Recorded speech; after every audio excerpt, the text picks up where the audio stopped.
Tonight, we'll gently immerse ourselves in the art and science of value betting, a cornerstone of poker strategy that distinguishes top players and fuels consistent success at the table. Value betting is the practice of making well-calculated bets with strong hands, designed to extract the maximum possible profit from your opponents. It blends clear reasoning with nuanced observation, asking you to evaluate each situation and recognize moments when your hand is likely ahead. Over the course of this experience, you'll become familiar with the subtle factors that shape value betting decisions, from interpreting the texture of the board to understanding the tendencies and ranges of your opponents. You'll learn how effective bet sizing, careful opponent analysis, and adaptable strategies work together to create opportunities for value. This practice is not about aggression for its own sake, but about making informed decisions that maximize your returns while minimizing unnecessary risk. As you settle in and let your mind drift, you can look forward to gaining a sense of clarity around when and how to press your advantage, and how to avoid the common pitfalls that can undermine solid poker play. Every concept is presented in a calm, accessible way, designed to guide you comfortably through both foundational ideas and more advanced techniques. The pace will remain even and predictable, allowing you to absorb each idea at a soothing rhythm. By the end, you'll appreciate how mastering value betting can transform both your confidence and your results at the poker table, giving you a powerful new lens through which to view the game. Relax and let your understanding of poker deepen as we explore the art of value betting together. Chapter 1: Introduction to Value Betting. When you sit at the poker table, you'll notice that not every bet is made for the same reason. Sometimes you want to push others off a pot. Other times you're protecting your hand against draws. Then there are moments when you hold a strong hand, and your main goal is to get paid by someone holding something weaker. That's the heart of value betting. Value betting is what you do when you believe you have the best hand, and you expect to be called by a worse hand. It's not just about building the pot. The purpose is to extract as much as your opponent is willing to give with a hand that cannot beat yours. This is where you turn your strong holding into real profit, not just in the short term, but over time. Imagine you're in a spot where you know your opponent likes to call. You've got a hand that's likely ahead, and you want them to put more chips in the middle. You're not worried about being outdrawn or making them fold a better hand. You're focused on getting called by worse and making the most from it. That's what separates value betting from other types of betting, like bluffing or protection betting. With a value bet, you want action from hands you beat. With a bluff, you want folds from hands that beat you. This distinction matters. If you confuse the reasons for betting, you'll end up missing value or putting yourself at risk. If you bet when you're only hoping for folds, you're not value betting. If you bet a strong hand but size it too small, you're not taking full advantage of your spot. Value betting is about being deliberate. You're not just clicking buttons or tossing in chips. You're making a conscious choice to extract money from someone willing to pay with a weaker hand. You'll often find the best value betting spots on the river. That's when all the cards are out, and you know exactly what you have. If you make a flush or a full house, and you think your opponent has a weaker made hand, you want to get them to call one more bet. The goal is to recognize these situations and act on them. When you do, you make your strong hands pay off in the biggest way. Value betting is a cornerstone of winning poker. It's one of the main ways you make money over the long run. Every time you identify a spot to value bet and get called by worse, you're adding to your bottom line. That's why this skill is so important for anyone who wants to become a better player. You can think of poker as a game of edges. Your job is to find those edges and exploit them.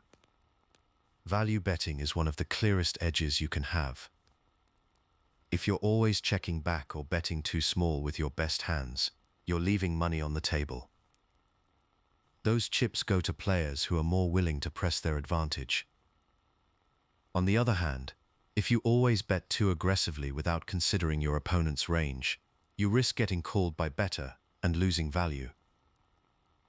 The real art of value betting is in balancing aggression with caution. You want to bet when you're likely ahead, but not so much that you drive away all the hands you beat. Sometimes you'll face an opponent who calls too much, and you can bet bigger. Other times you'll face someone who only calls with the top of their range, and you might need to bet smaller to get paid. This balance is what separates skilled value bettors from the rest. Value betting is especially important in games like No Limit Texas Hold'em and Pot Limit Omaha. In these formats, you have more flexibility with your bet sizes. That means you can tailor your bets to different opponents and situations, squeezing out more value when you have the edge. The better you get at this, the more your results will improve over time. Missing value bets is widely regarded as one of the most costly mistakes newer players make. You might be hesitant to bet because you're afraid of losing, or you think your opponent will never call with worse. But every time you check a hand that could have gotten called by worse, you're giving up profit. Good players look for these spots and take advantage of them, even if it means risking a little more. The foundation of value betting starts with identifying when your hand is strong enough. Usually that means hands like flushes, straights, top pairs with good kickers, or overpairs. Sometimes with experience, you'll value bet with even weaker hands against certain players. It all comes down to judging where your hand stands against what your opponent could have. To do this well, you'll need to pay attention to how your opponents play. Some players love to call, no matter what. These are the players you want to value bet against more often, and for larger amounts. Others are very cautious, and only call when they have something strong. Against them you might need to be more careful with your value bets, or adjust your sizing so you still get paid. Bet sizing is another key part of value betting. The amount you choose can make the difference between getting called by worse or scaring off all but the very strongest hands. You want to pick a size that maximizes your profit. If you bet too small, you give up value. If you bet too big, you might only get called by hands that beat you. The right size depends on your opponent, the board, and how likely they are to call with worse. Think about what your opponent's range looks like. If the board is safe and you have the best hand, you can usually go for a bigger bet.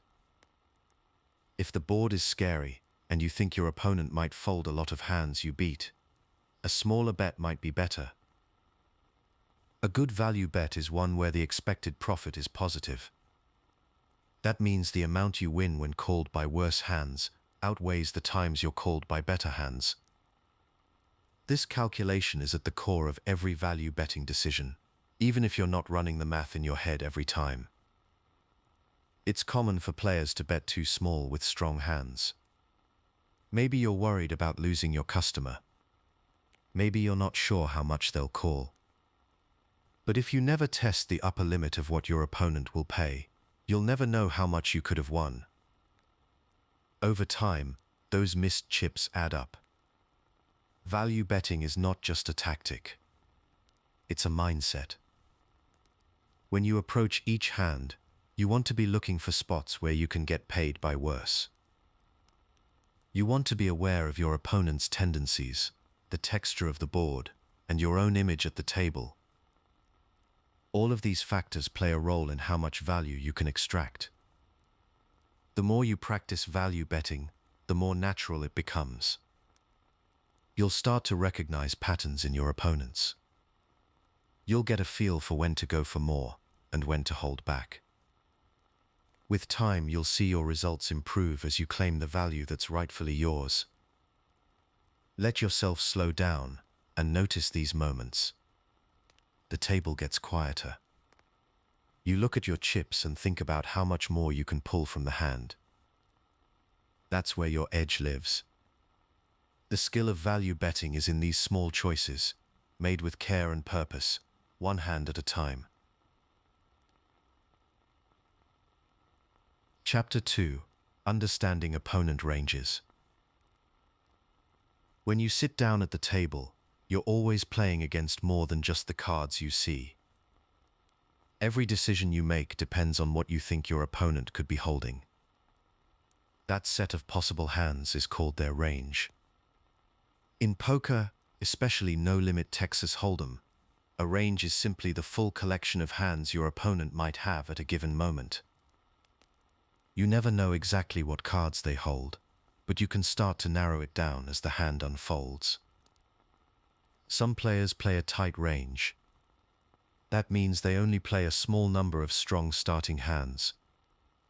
When you see someone who only enters pots with clear premium holdings, you can expect their range to be narrow. Others play a loose range. They'll call or raise with a much wider variety of hands, including weaker or more speculative ones. If you notice a player in a lot of hands, their range is likely wider. But it's not just about how many hands someone plays.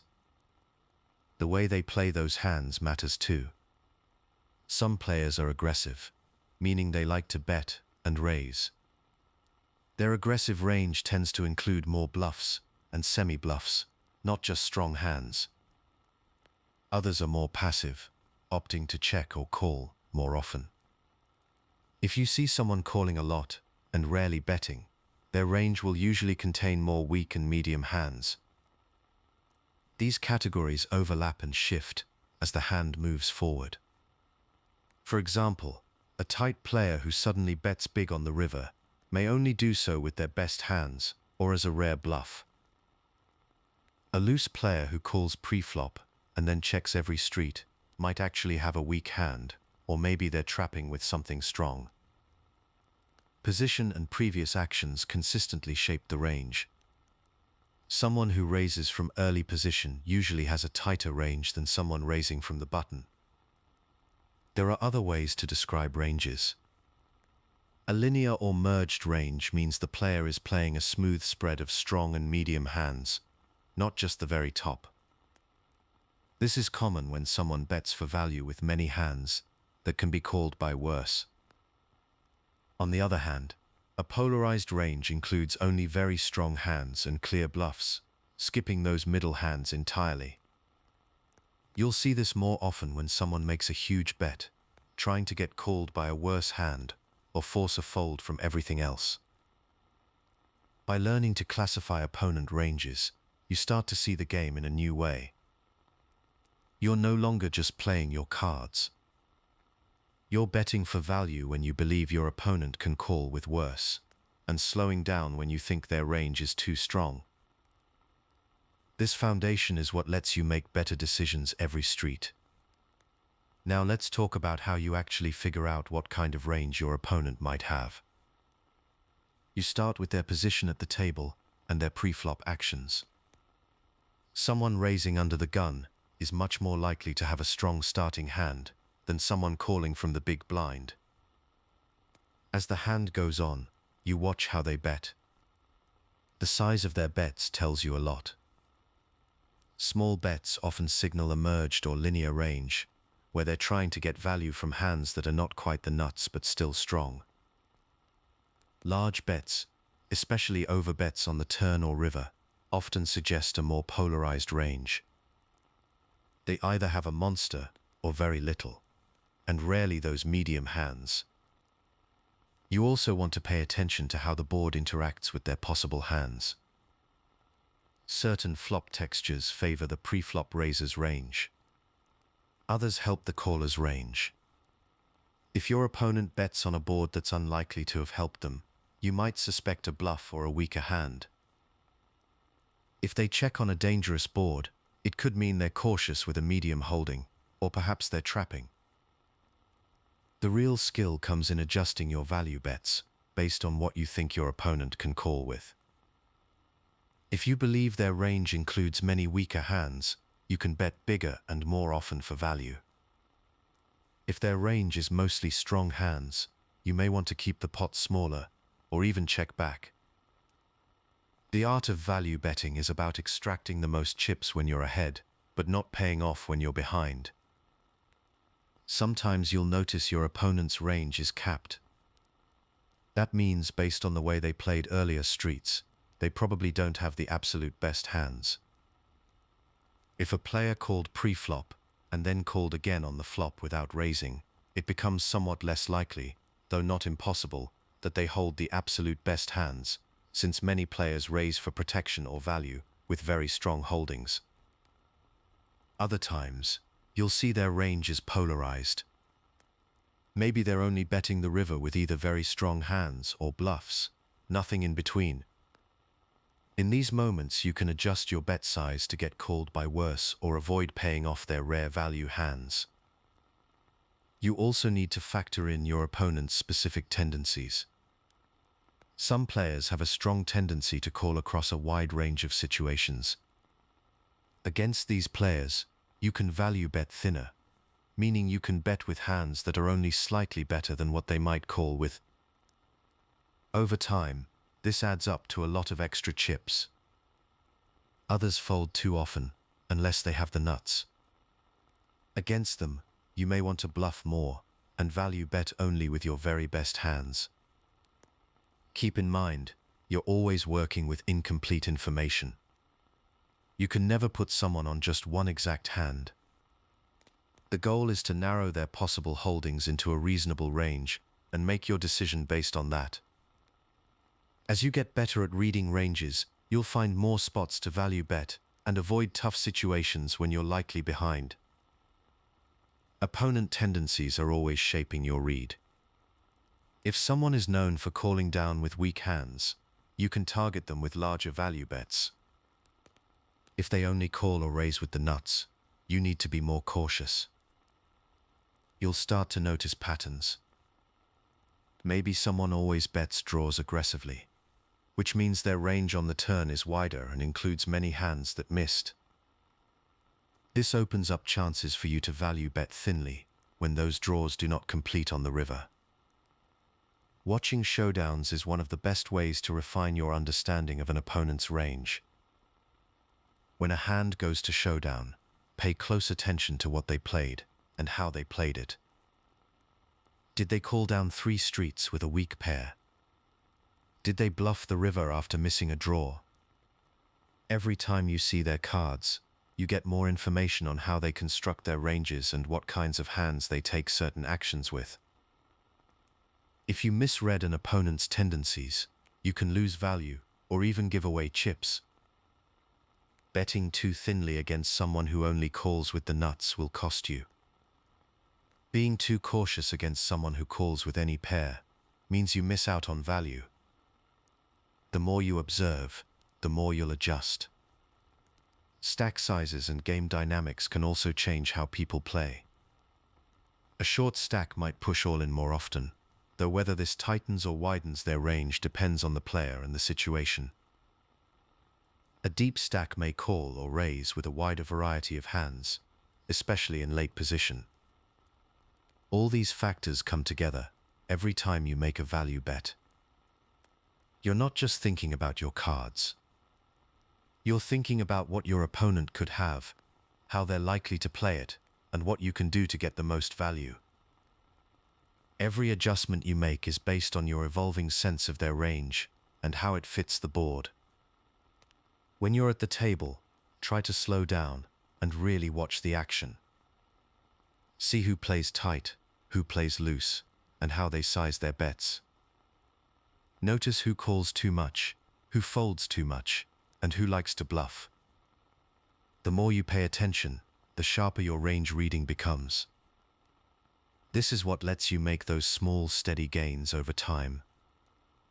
You'll find yourself value betting with more confidence, picking off bluffs, and folding when the story does not add up. With practice, range reading can become second nature. You'll start to see the invisible hands behind every bet. That understanding is the heart of value betting.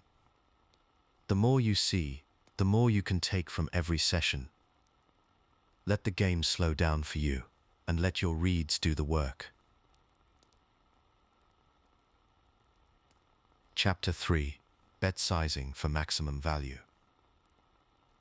You have the best hand. Now what? Choosing how much to bet in that moment is where a lot of poker money is quietly won or lost. Bet sizing is the lever that controls how much your opponents pay to stay in the hand, and pulling it at the wrong setting costs you more than most players realize. Every time you bet, you are making a choice about how much you want your opponent to pay to continue. That choice can have a big impact on how much you win in the long run. There are several things you want to think about before you decide how much to bet. First, you need to consider your opponent. Those calling tendencies covered in the previous chapter directly influence which bet size will extract the most value. Next, you want to look at the stack sizes. If you and your opponent have deep stacks, there is more room to build a large pot. If stacks are shallow, you may be limited in how much you can bet and still get called. Position also matters. When you act later in the hand, you get to see what your opponents do before you make your decision, and that extra information can help you size your bets more effectively. The texture of the board is another important factor. Some boards have cards that are close together in rank, or share suits, which means there are more ways for someone to make a strong hand. Other boards are separated and less coordinated, making it harder for opponents to have draws or combinations that can beat you. The way the board looks will affect whether you want to bet big or small. When you put all these elements together, you start to see that bet sizing is not a fixed rule. There is rarely a single amount that is right for every situation. Instead, you are trying to pick a size that makes it most likely your opponent will call with worse hands. If you bet too much, weaker hands will fold, and you will miss value. If you bet too little, you are not making enough money when your hand is ahead. The goal is to find that middle ground, where you get paid the most over time. Think of bet sizing as a flexible tool, rather than a fixed formula. Each hand calls for weighing opponent type, stack depth, position, and board texture together, and it is that consistent process of adjustment, repeated over many hands, that compounds into meaningful long-term profit. Knowing the factors is one thing. Here is what they actually look like when you convert them into a number. With opponent tendencies already in hand, the next step is translating that read into a specific number. The size you choose should reflect what you already know about how that player calls. For example, if you are up against a player who calls with weak hands and rarely folds, you can usually get away with betting larger amounts for value. These players are sometimes called loose or passive. They tend not to fold often, so larger value bets will frequently get called by worse hands, though even loose players have limits, and very large bets can occasionally push them off weak holdings. On the other hand, if you are facing a tight player who only calls with good hands, you might want to bet smaller. That way you keep weaker hands in their range, and give yourself the best chance to get paid. Aggressive players are a little different. They might raise your bets with hands that are not very strong. When you are betting for value against these players, you have to be careful. You want to choose a size that encourages them to make mistakes, but you also need to be ready for them to raise you. Sometimes that means betting an amount that puts pressure on them to call rather than raise. Board texture is just as important as opponent type. When the board is dry, meaning the cards are not connected or suited, there are fewer draws available. On these boards, your strong hands are less vulnerable to being outdrawn, which reduces the urgency to charge draws.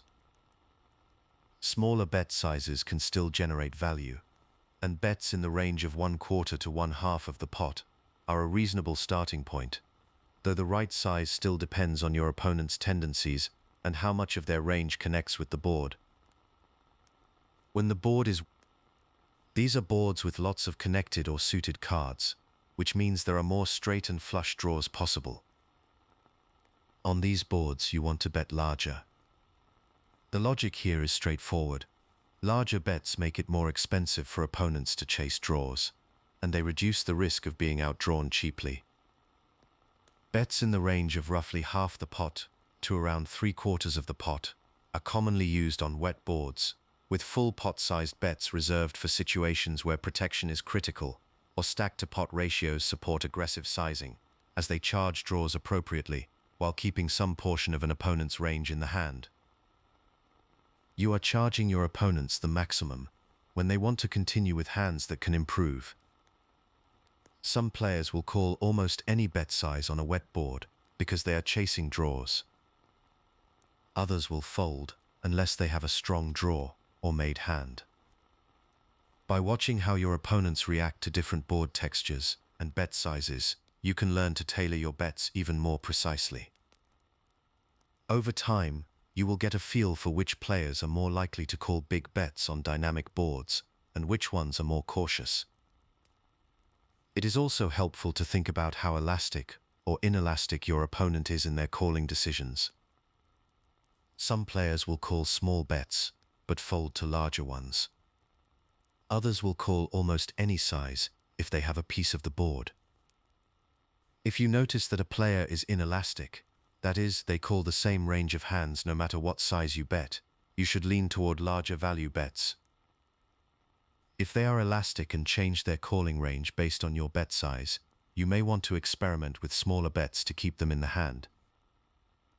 As you gain more experience, you will see that adjusting your bet sizes to match your opponent and the board is one of the best ways to increase your winnings. Paying attention to these details lets you extract the most value from strong hands, hand after hand.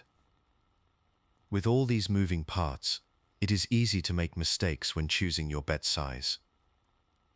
One of the most common errors is betting too small when you have the best hand, especially on the river. Many players worry about scaring their opponent away, so they choose a small size to guarantee a call. While this sometimes gets you a call, it often means you are leaving money on the table.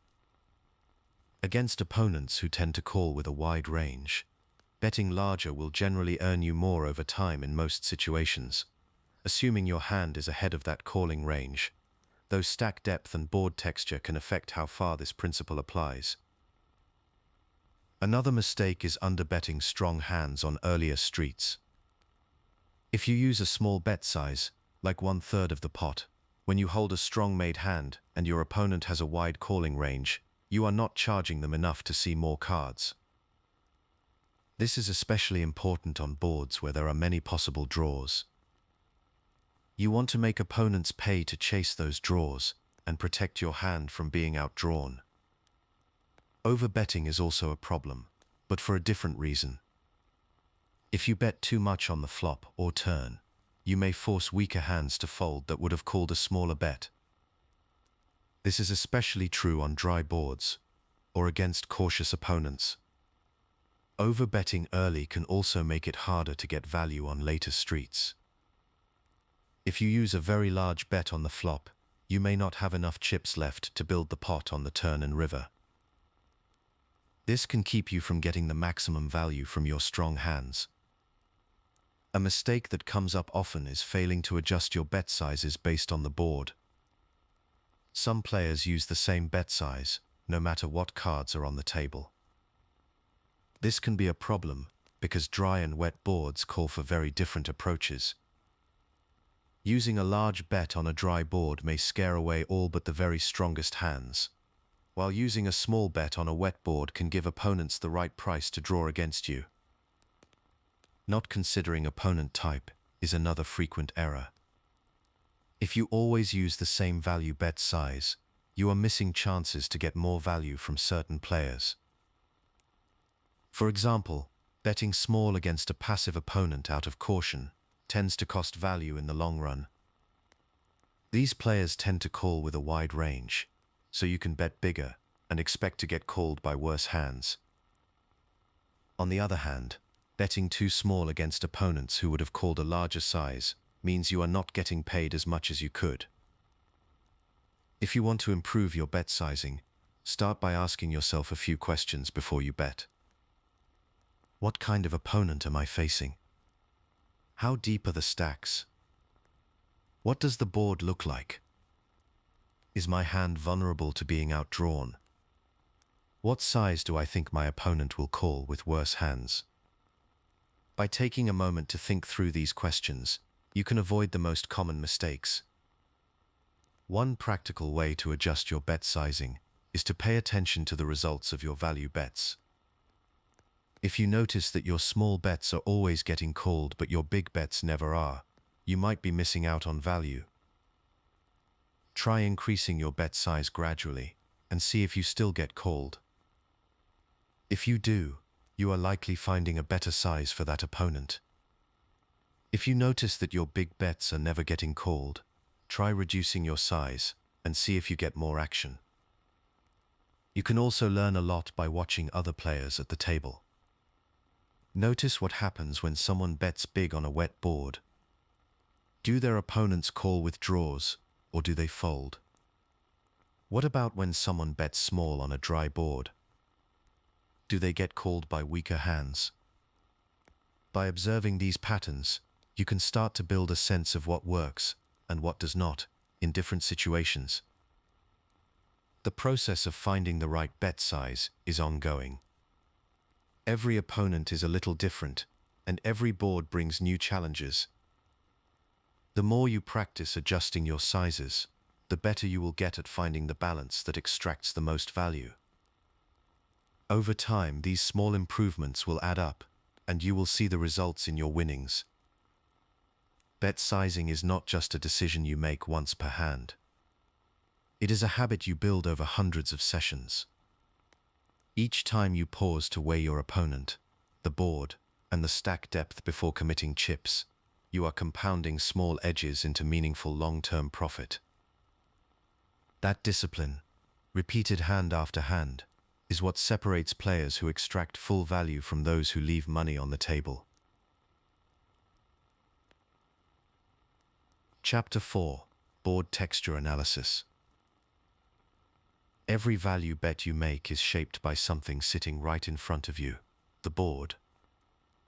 Its texture, the way those community cards relate to each other in suit and rank, quietly governs which hands are dangerous, which draws are possible, and how much pressure your bets can realistically apply.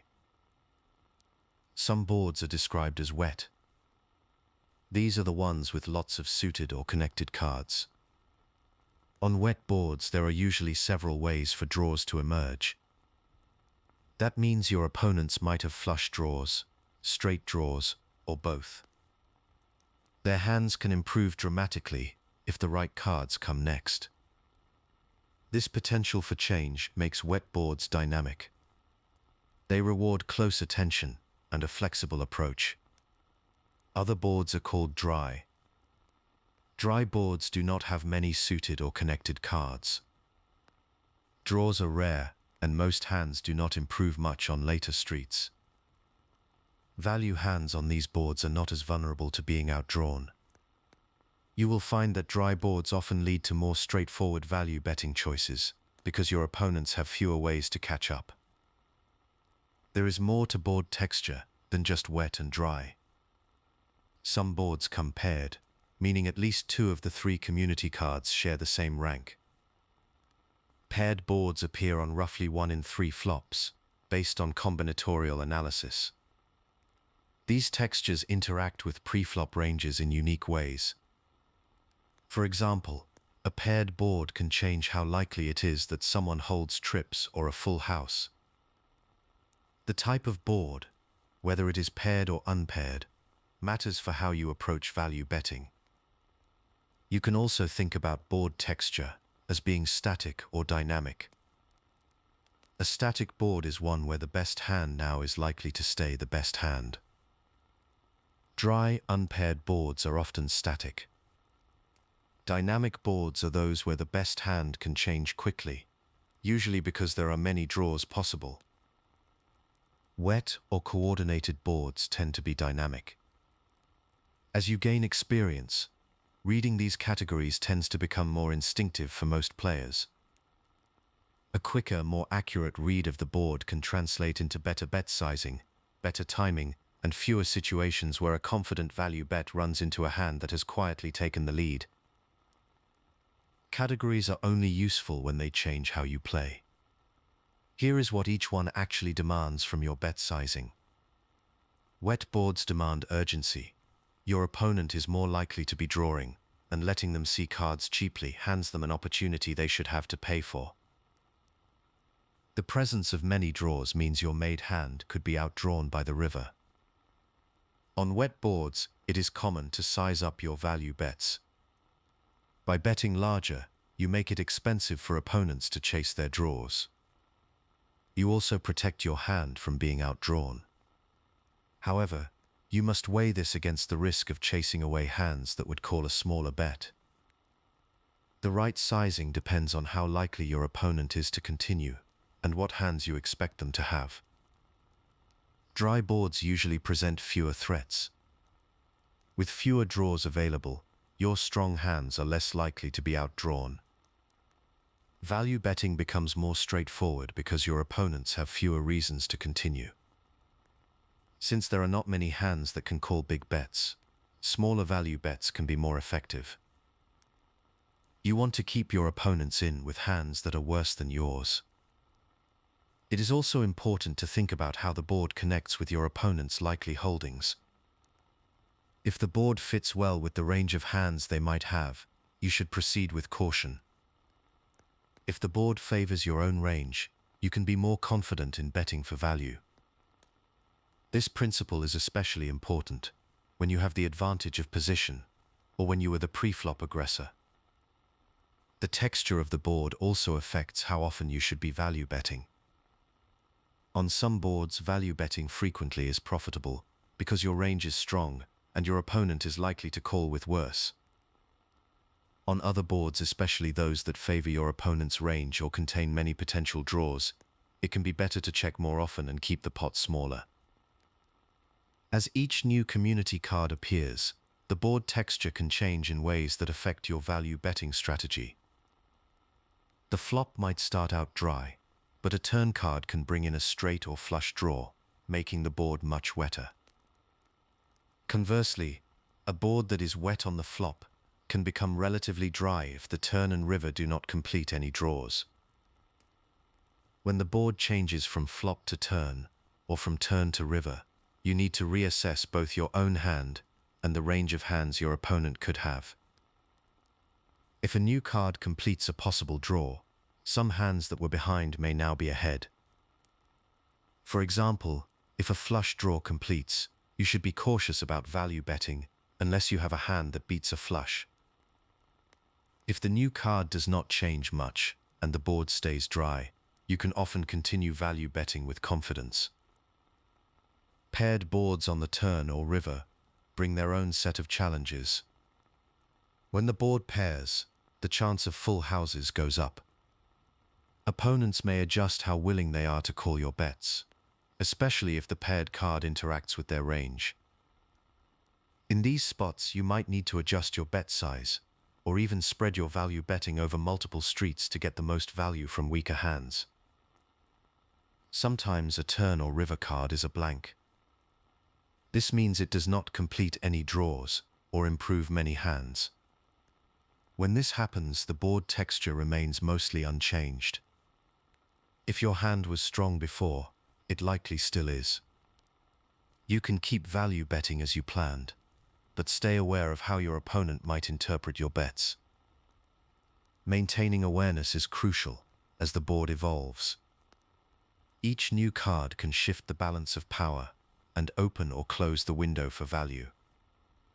Make a habit of pausing at each street to ask whether the texture has changed, whether your opponent's range has tightened or expanded, and whether your original plan still holds.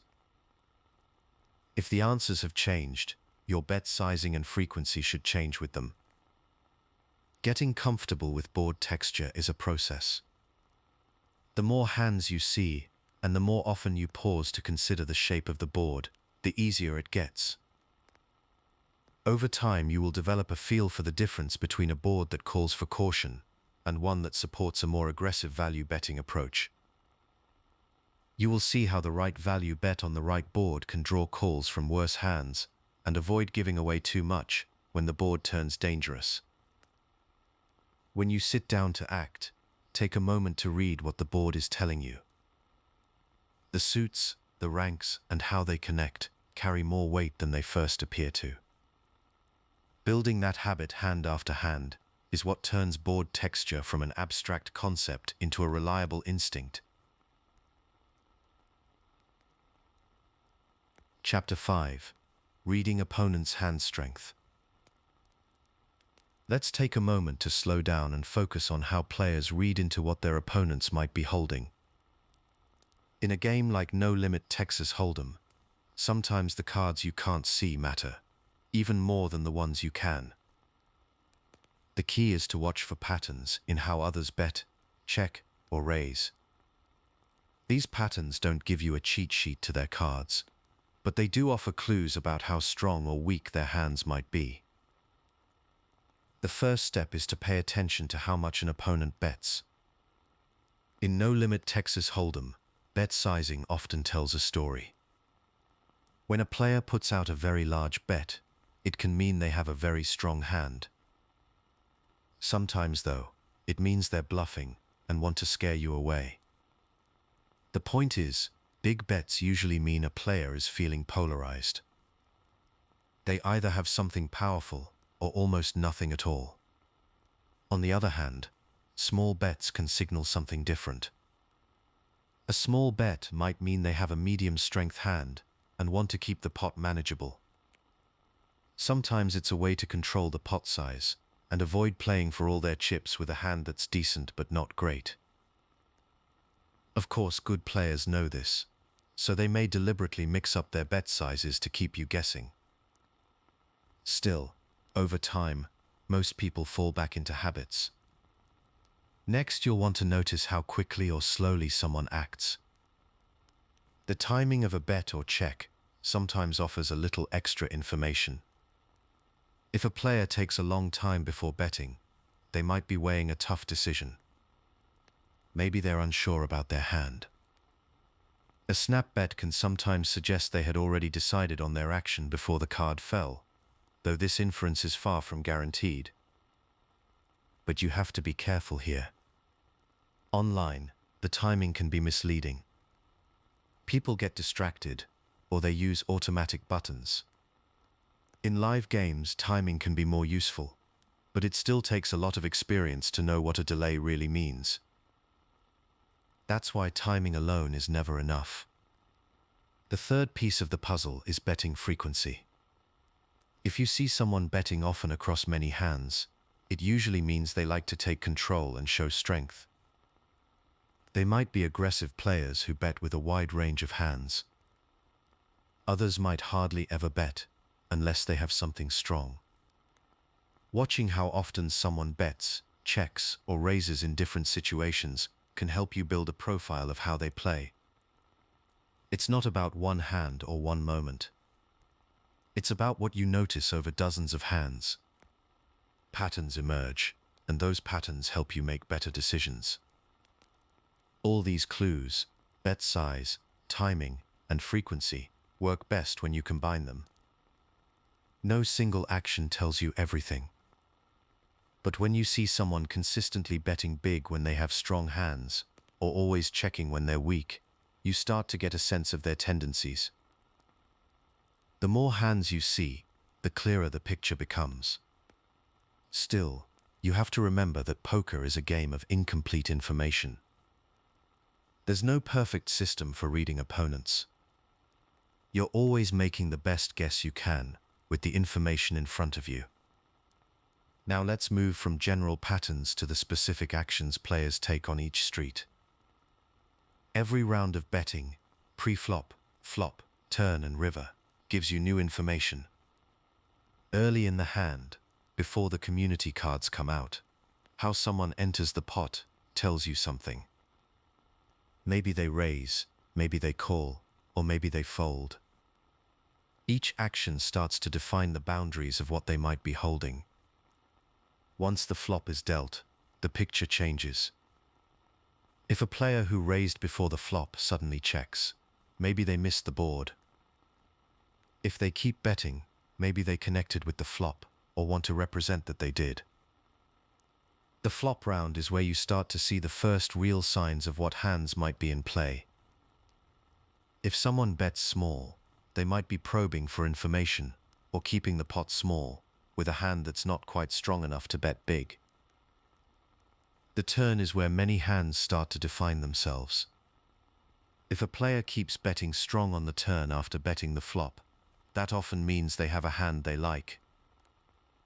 But if they slow down and check after betting the flop, it could mean their hand is not as strong as they first suggested. Sometimes players use the turn to control the pot when they're unsure. A sudden increase in aggression on the turn can also signal a big draw or a made hand. On the river, things get even more polarized. When someone puts out a large bet on the river, it's usually one of two things. Either they have a very strong hand, or they're bluffing and hoping you'll fold. Checks on the river can mean a player has a marginal hand and does not want to risk more chips. But some skilled players like to trap, so a check can sometimes mean they're hoping you'll bet so they can raise. The key is to think about how the betting has progressed from the start of the hand to the end. Each street adds a new layer to the story. Over time, by watching how opponents act on every street and comparing those actions to the hands they eventually show, you'll start to see patterns. Maybe a certain player always bets big on the river when they have it, or maybe they only bluff in certain spots. The more you pay attention, the more you'll be able to narrow down what they might be holding. It's never exact, but it gets you closer to the truth. Now that you have a sense of how to gather information from betting patterns and street-by-street actions, let's talk about how to use that information to adjust your value betting. Value betting means betting when you think you're ahead and want a worse hand to call.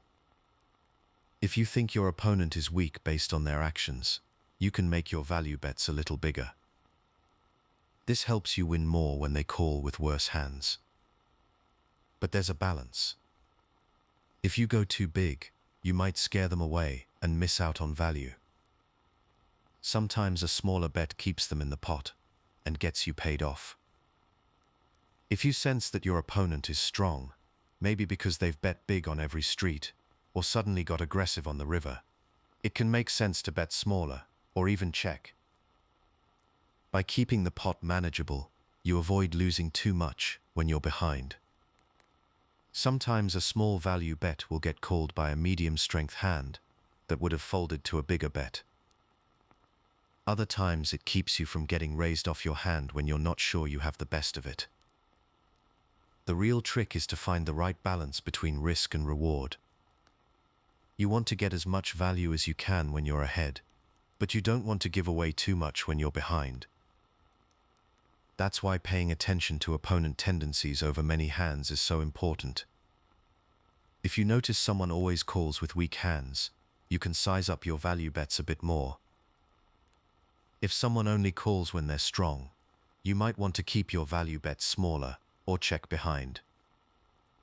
Over the course of many sessions, the ability to read opponent hand strength and adjust your value betting will make a big difference in your results. It's a skill that grows with practice and careful observation. You don't need to be right every time. The goal is to make the best decision with the information you have and to keep learning from what you see. Each hand is a little puzzle, and each opponent gives you new clues to work with. As the cards come and go, the patterns you notice will start to feel more familiar. You'll get better at spotting when someone is likely to be strong or weak, and you'll learn how to tailor your bets to fit the situation. The pace of the game will slow down for you, and you'll find yourself making more confident decisions. That's the quiet reward of reading hands well, Each session brings a little more clarity, and each pot you win is another step along the path. The patterns you build now become the instincts you rely on later. Keep watching, keep questioning, and the reads will come. Chapter 6: Exploiting Opponent Weaknesses. When you sit down at the table, you'll notice that every player leaves a trail of information behind. If you're patient, you can start to see patterns in how they play. Some players seem to check or call almost every time, instead of raising. Others show their hand strength through the size of their bets. When you notice an opponent who's always checking and just calling bets, you've probably found someone who's playing passively. These players are not looking to build big pots, unless they have a very strong hand. That's a weakness you can use to your advantage. If you pay attention over several hands, you'll see how predictable betting patterns can be. For example, some players always bet big when they have a strong hand, but only make small bets when their hand is weak. This kind of pattern repeats itself over many sessions. Once you spot someone who always bets small with weak hands and big with strong ones, you can anticipate their actions. You'll know when they're strong and when they're just trying to see the next card. That knowledge helps you decide when to value bet and how much to bet. The key is to observe these behaviors gradually. One hand can be a fluke, but when you see someone check calling again and again, or sizing bets in the same way every time, you're building a reliable picture. Passive play often stands out when a player keeps calling but never raises, even when the board is getting dangerous. A pattern like this tells you that they're not likely to push back unless they have a monster hand. Recognizing these traits lets you plan how to extract the most value when you do have a strong hand. Once you've seen these patterns, you can use them to make better value betting decisions. Maybe you notice an opponent who always calls small bets but folds to bigger ones. Or maybe you see someone who calls down with almost anything, no matter what. Over a large enough sample, these tendencies can provide the kind of edge that separates break-even play from more consistent profitability. If you know what to expect, you can adjust your approach and get more chips into the pot when you're ahead. That's why identifying opponent weaknesses is such a fundamental skill. Without it, you're guessing. With it, you're planning.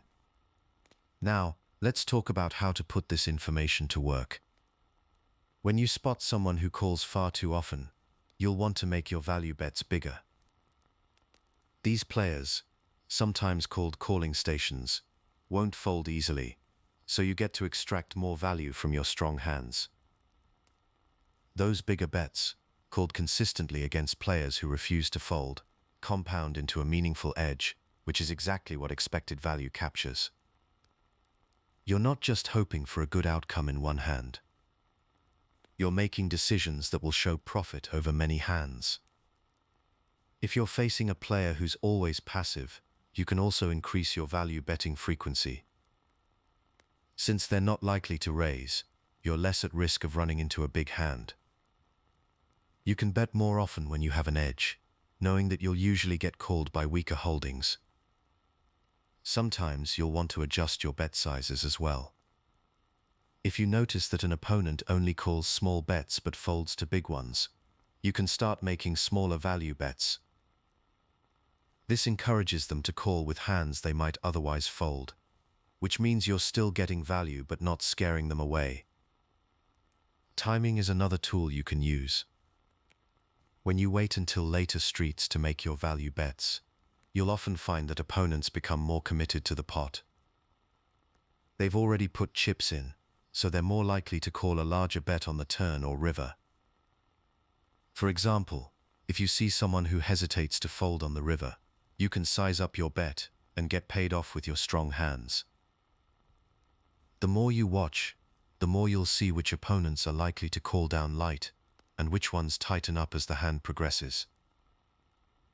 The most important thing is to stay flexible as new information comes in. Sometimes a player you thought was passive will suddenly raise, or a calling station will start folding. That's why you need to keep watching and adjusting. Discipline is key.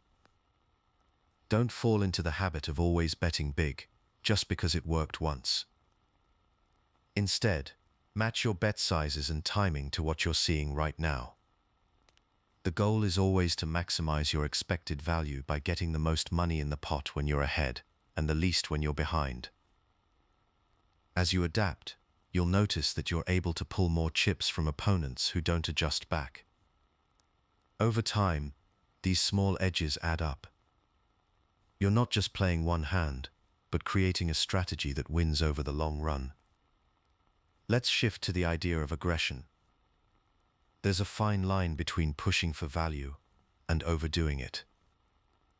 If you're too aggressive with your value bets, you might scare off opponents who would have called a smaller bet. That means you're missing out on value. On the other hand, if you're too cautious, you could be leaving chips on the table. The art is in finding the right balance. When you're playing against someone who's always calling, you can afford to be more aggressive. You can size your bets up and expect to be paid off more often. But if you notice your opponents are starting to fold more, it might be time to dial back the aggression. You want to keep them in the hand with weaker holdings, so you get paid off when you have the best of it. If you go too far in either direction, you'll see your profits drop. Over-aggression can dry up your action, while too much caution means you're not getting full value from your strong hands. The best value bettors keep an eye on the table dynamics and adjust their approach as the game shifts. Sometimes you'll need to mix up your bet sizes to prevent opponents from catching on. This keeps them guessing and helps you sustain your edge over many hands. Maintaining this balance is what leads to consistent value extraction. You'll find that by calibrating your aggression to the situation, you avoid overexposing yourself to risk, while still pressing for maximum profit. The more you practice this, the more comfortable you'll get with the rhythm of value betting. Over time, you'll see that these adjustments become second nature, and your results will reflect the careful thought you've put into every decision. Let yourself slow down and watch the table a little longer. Each hand brings a fresh set of clues. The more you observe, the more patterns you'll uncover, and the easier it becomes to pick the right moment to press for value. This steady approach keeps you ahead of opponents who play on autopilot, and that's where your long-term edge will grow. Chapter 7: Balancing Value and Protection. When you hold a strong hand that's also vulnerable to being outdrawn, you'll want to think about how to protect its value. In No Limit Texas Hold'em, protection betting is a strategy that aims to make it costly for opponents to chase their draws. You're not just betting because you have the best hand right now.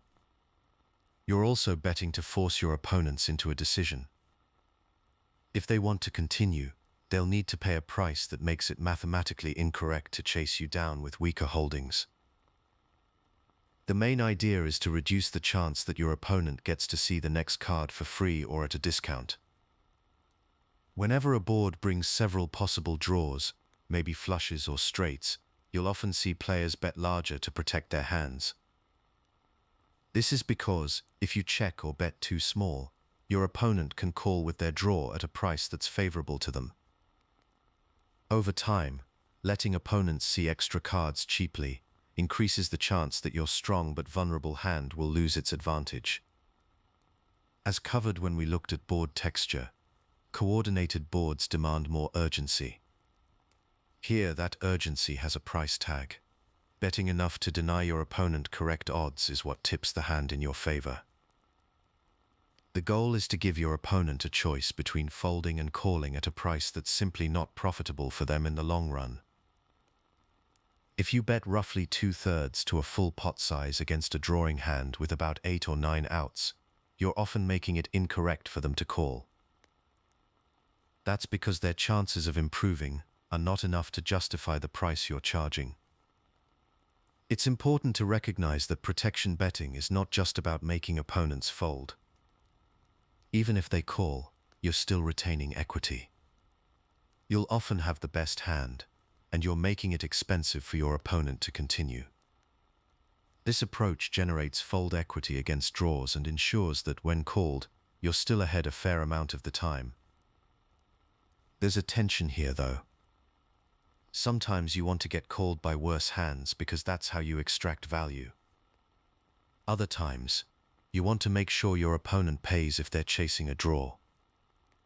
Pure value betting and protection betting can overlap, but the main difference is in the motivation. Value betting is about getting called by worse. Protection betting is about denying cheap cards to hands that could improve and beat you. The balance between these two goals is a central part of poker strategy. There will be times when betting for value and betting for protection lead you to different bet sizes. If you bet small, maybe you get called by a wider range of hands, including some that have little chance to improve. That's great for value. But if you bet too small against a drawing hand, you might be giving away too much equity. On the other hand, if you bet big for protection, you might push out all the hands you beat, missing out on potential value. Deciding when to prioritize protection over value comes down to the vulnerability of your hand and the board texture. If you hold a hand that is ahead right now but won't improve well on later streets, protection becomes more important.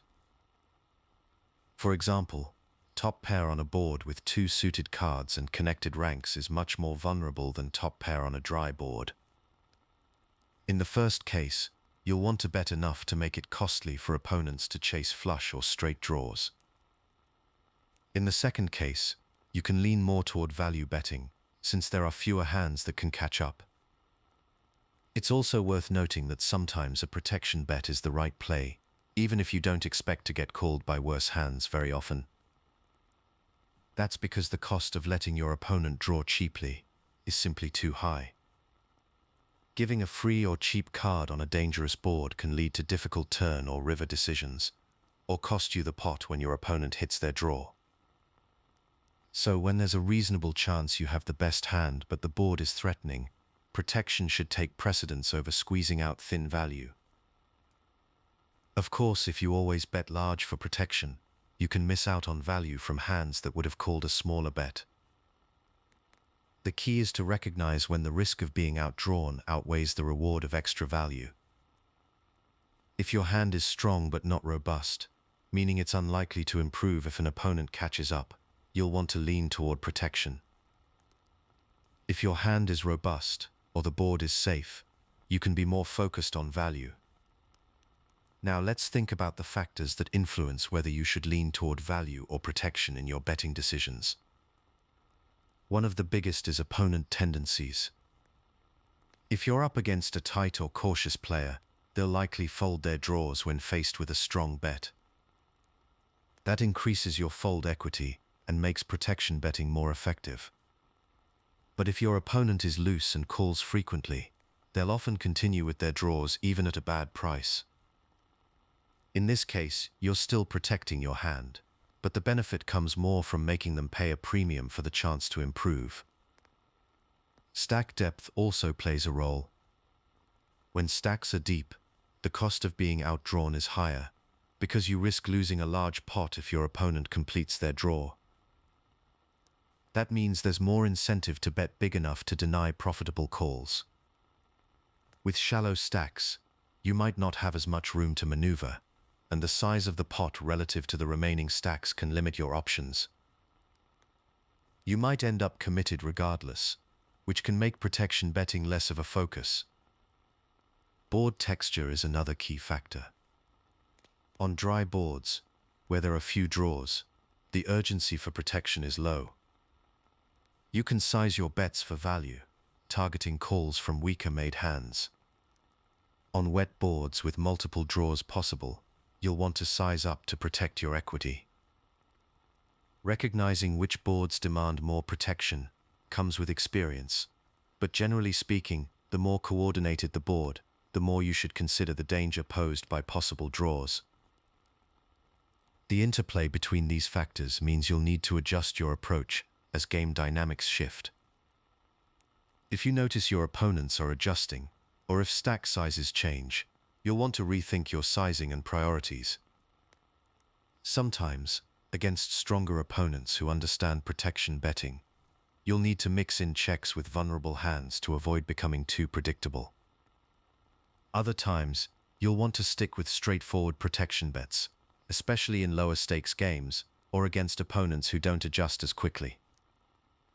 Over time, making these decisions well will help you avoid costly mistakes.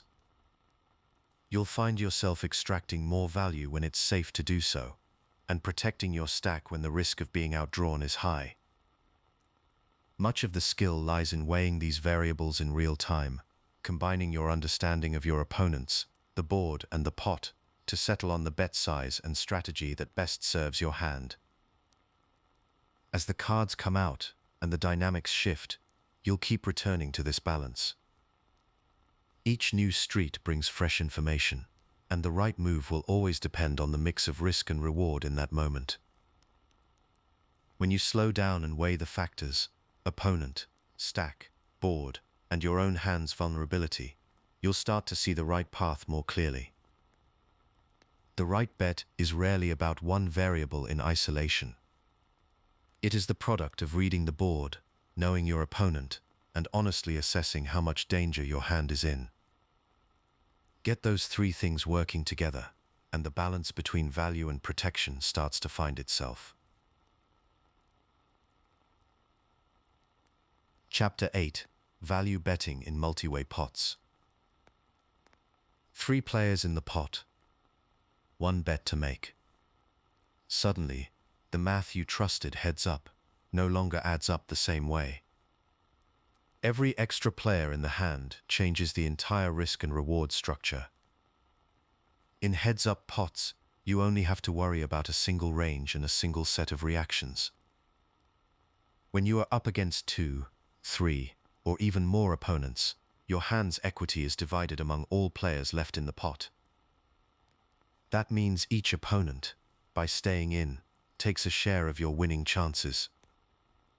So even if you start out with a strong hand, it is less likely to remain the best by the river. With more players involved, the odds of running into a stronger hand or a powerful draw go up. For example, while the chance of any individual player completing a flush draw from flop to river is roughly 35%, with several players seeing the flop and turn, the likelihood that at least one of them connects with a strong draw or made hand rises meaningfully. Your top pair, or overpair, faces a much greater threat in these spots than it would heads up. Making things trickier, multi-way pots bring a wider mix of possible hands into play. You will see more unpredictable betting patterns because each opponent has their own motivations and range. Some players will call with weak draws, others will trap with monsters, and some will bluff at odd times. It gets harder to pin down anyone's exact hand, and that uncertainty makes value betting less straightforward. Another issue is that when several players remain, your fold equity drops.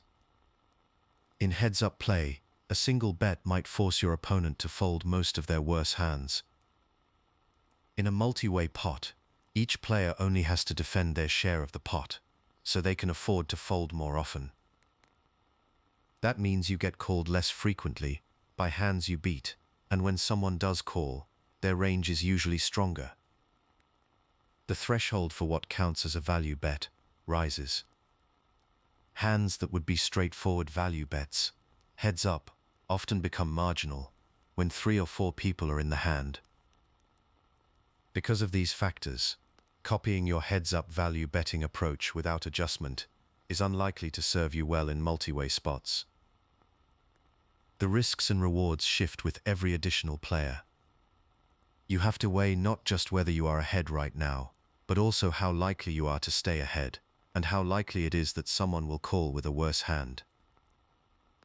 Betting for value in these spots demands more discipline, sharper reads, and a willingness to check or play cautiously when your edge is thin. To find profitable value betting opportunities in these crowded pots, you need to focus on your opponents and their tendencies. Some players are known for calling down lightly, while others only continue with very strong hands. Paying attention to how often each player calls or raises, and how aggressive they get with draws or marginal hands, can help you spot where your value bets are most likely to get paid. Position becomes even more valuable when more people are in the hand. When you act last, you get to see what everyone else does first. You pick up clues from their bets, checks, and timing.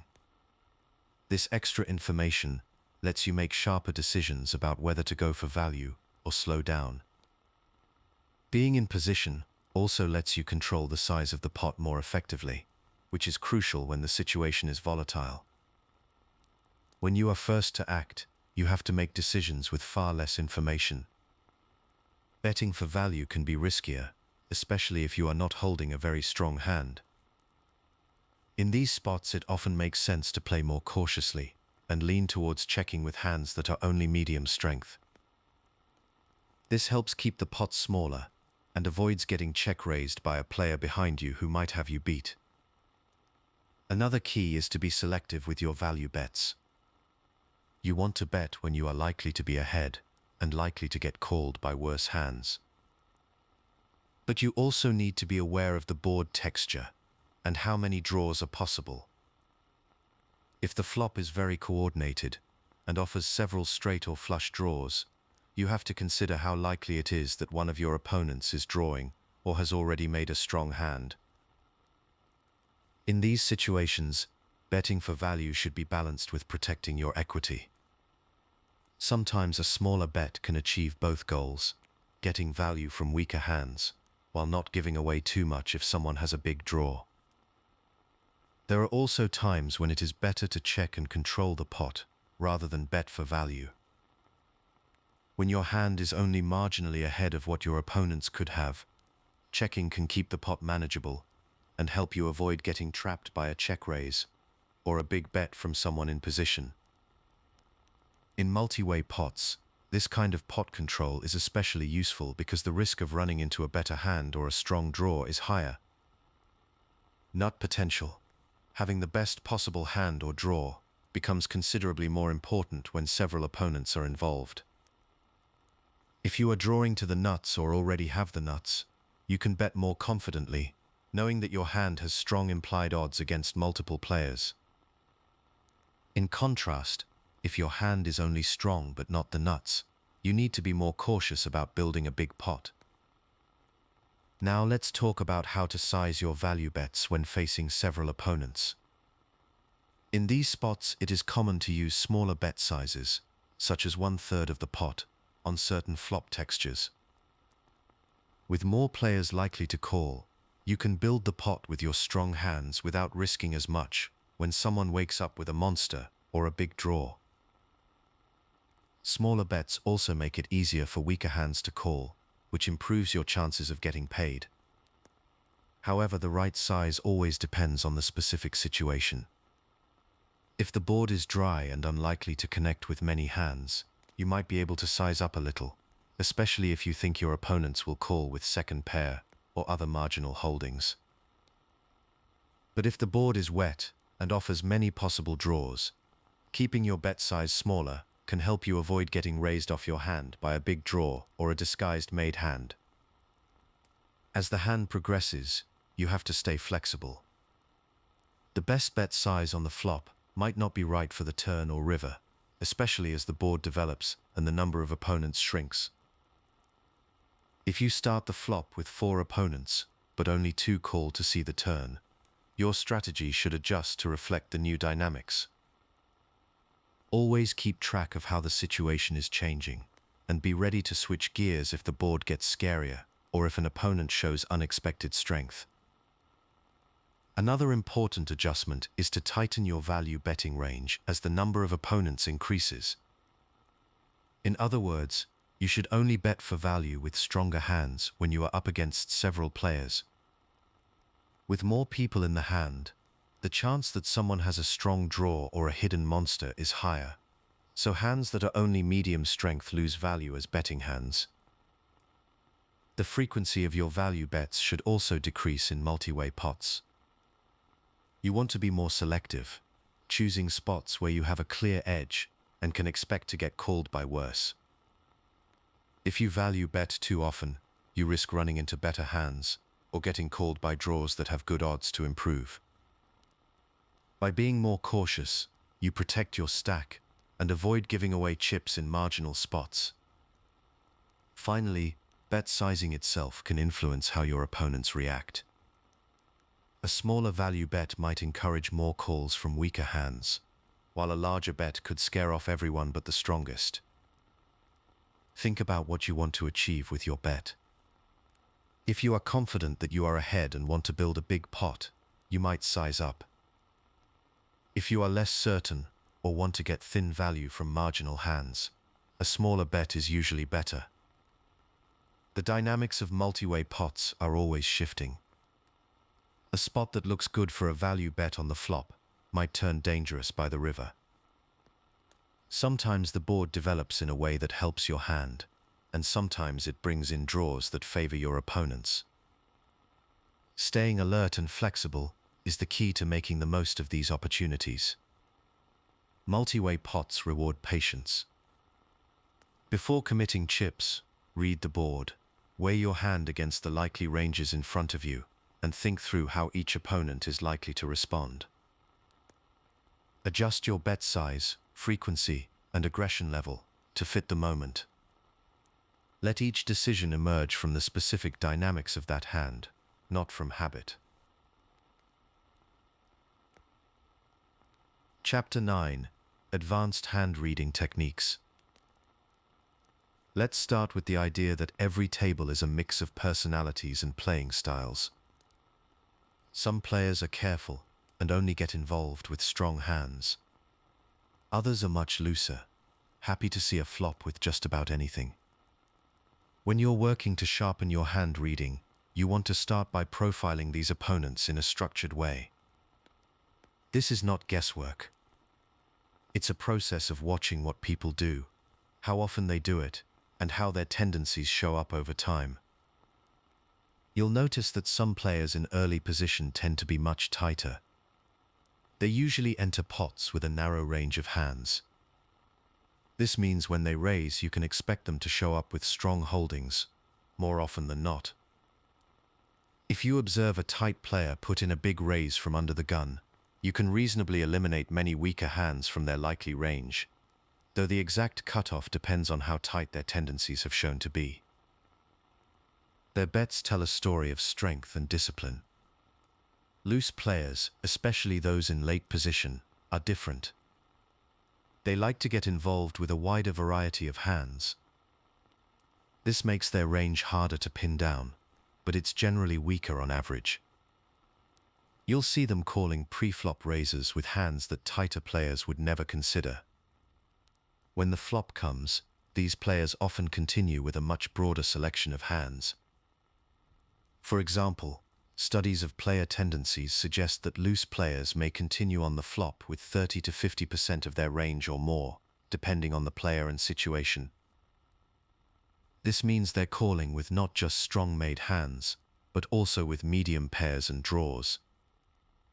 These four player types, tight aggressive, loose aggressive, tight passive, and loose passive, interact with advanced hand reading in distinct ways that go beyond their surface labels. The more useful question at this stage is not which category a player belongs to, but how their category shapes the specific hand combinations they bring to each street and each spot. By paying attention to how often they play, how they size their bets, and how they react to pressure, you can start to narrow their likely range. One of the most practical ways to use this information is by watching how players act after the flop. Tight players usually stick to a fit or fold approach. They'll keep going on the flop only if they have a strong-made hand, like top pair or better. If they miss, they tend to fold. This creates a very clear, narrow, continuing range, that's easier to read. Loose players, on the other hand, will keep playing with a much wider range. Their tendency to float the flop means you have to account for many more medium-strength hands and draws in their range. You want to remember that profiling is not a one-time thing. It's something you build up over many hands and situations. The more you watch, the more you'll see patterns in how people play.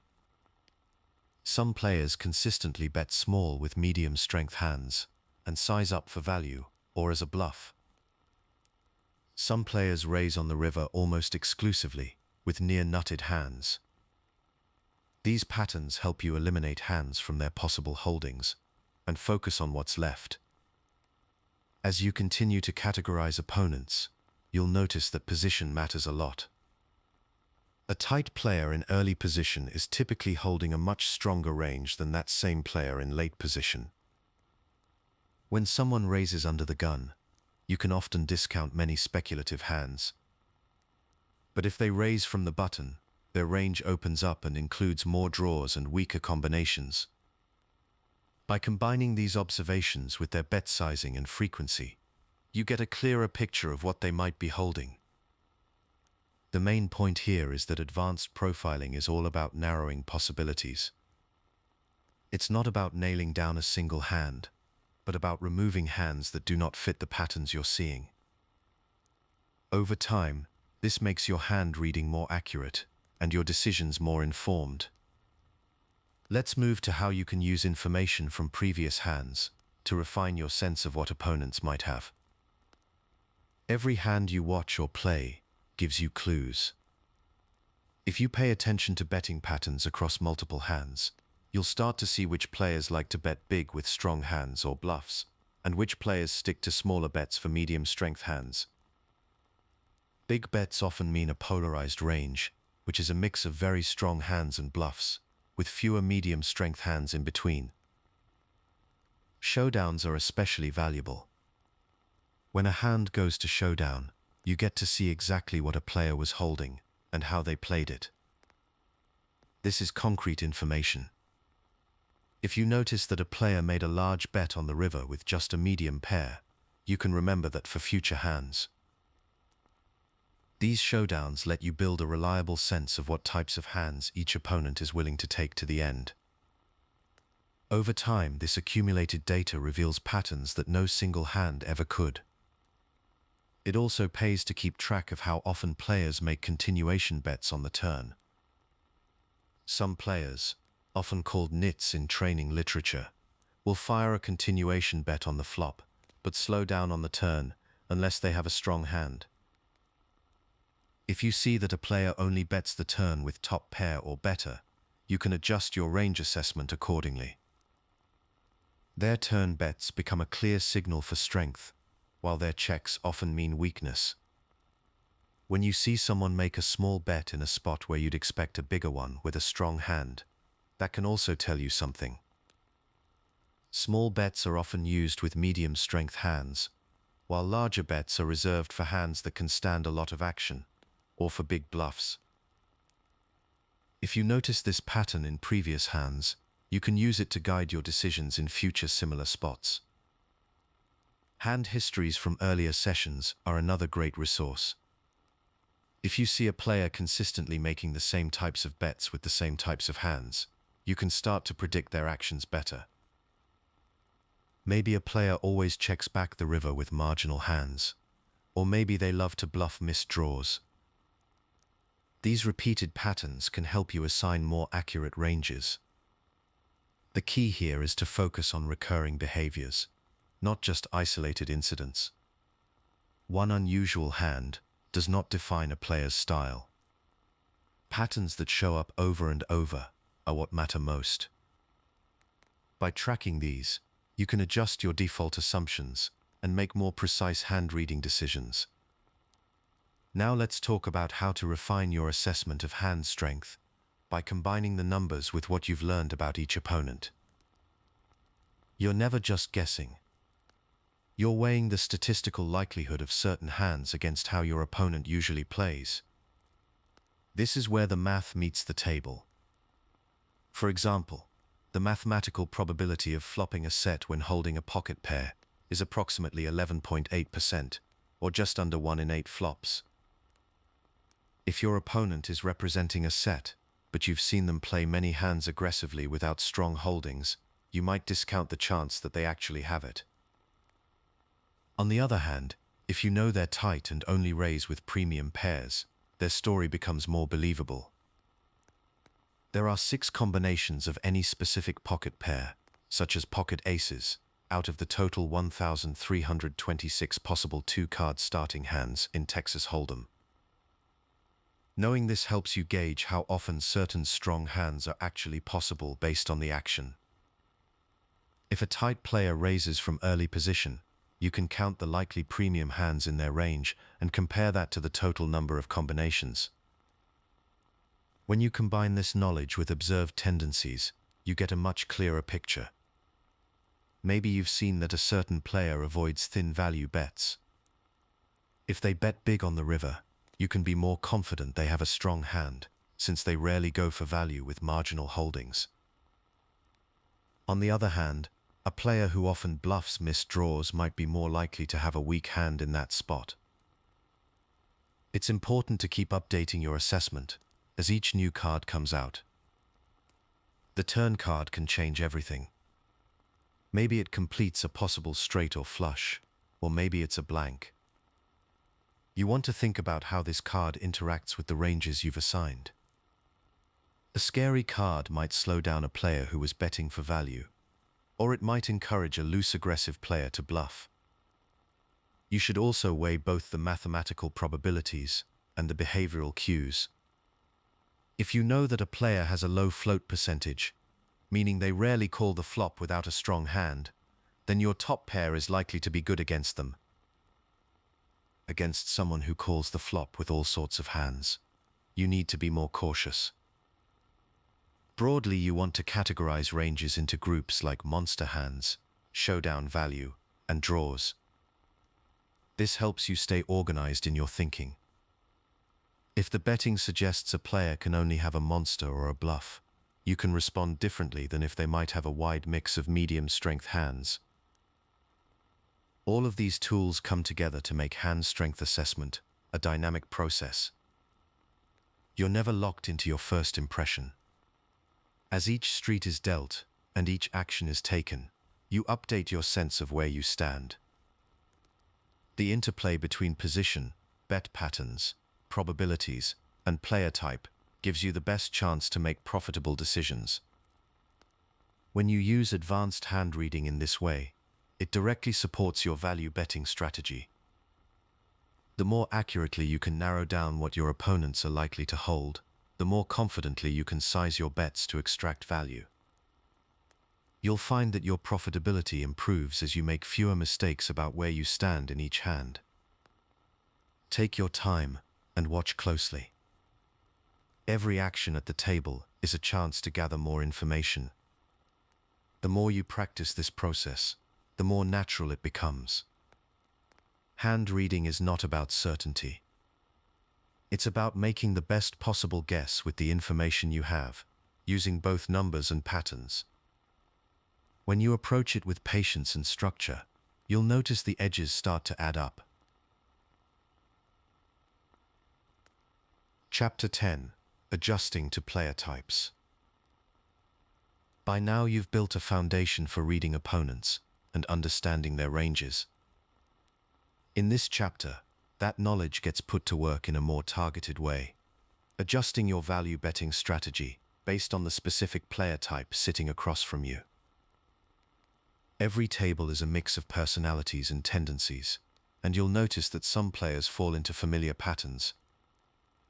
You might see someone who rarely plays a hand, but when they do, they come out betting and raising with real intent.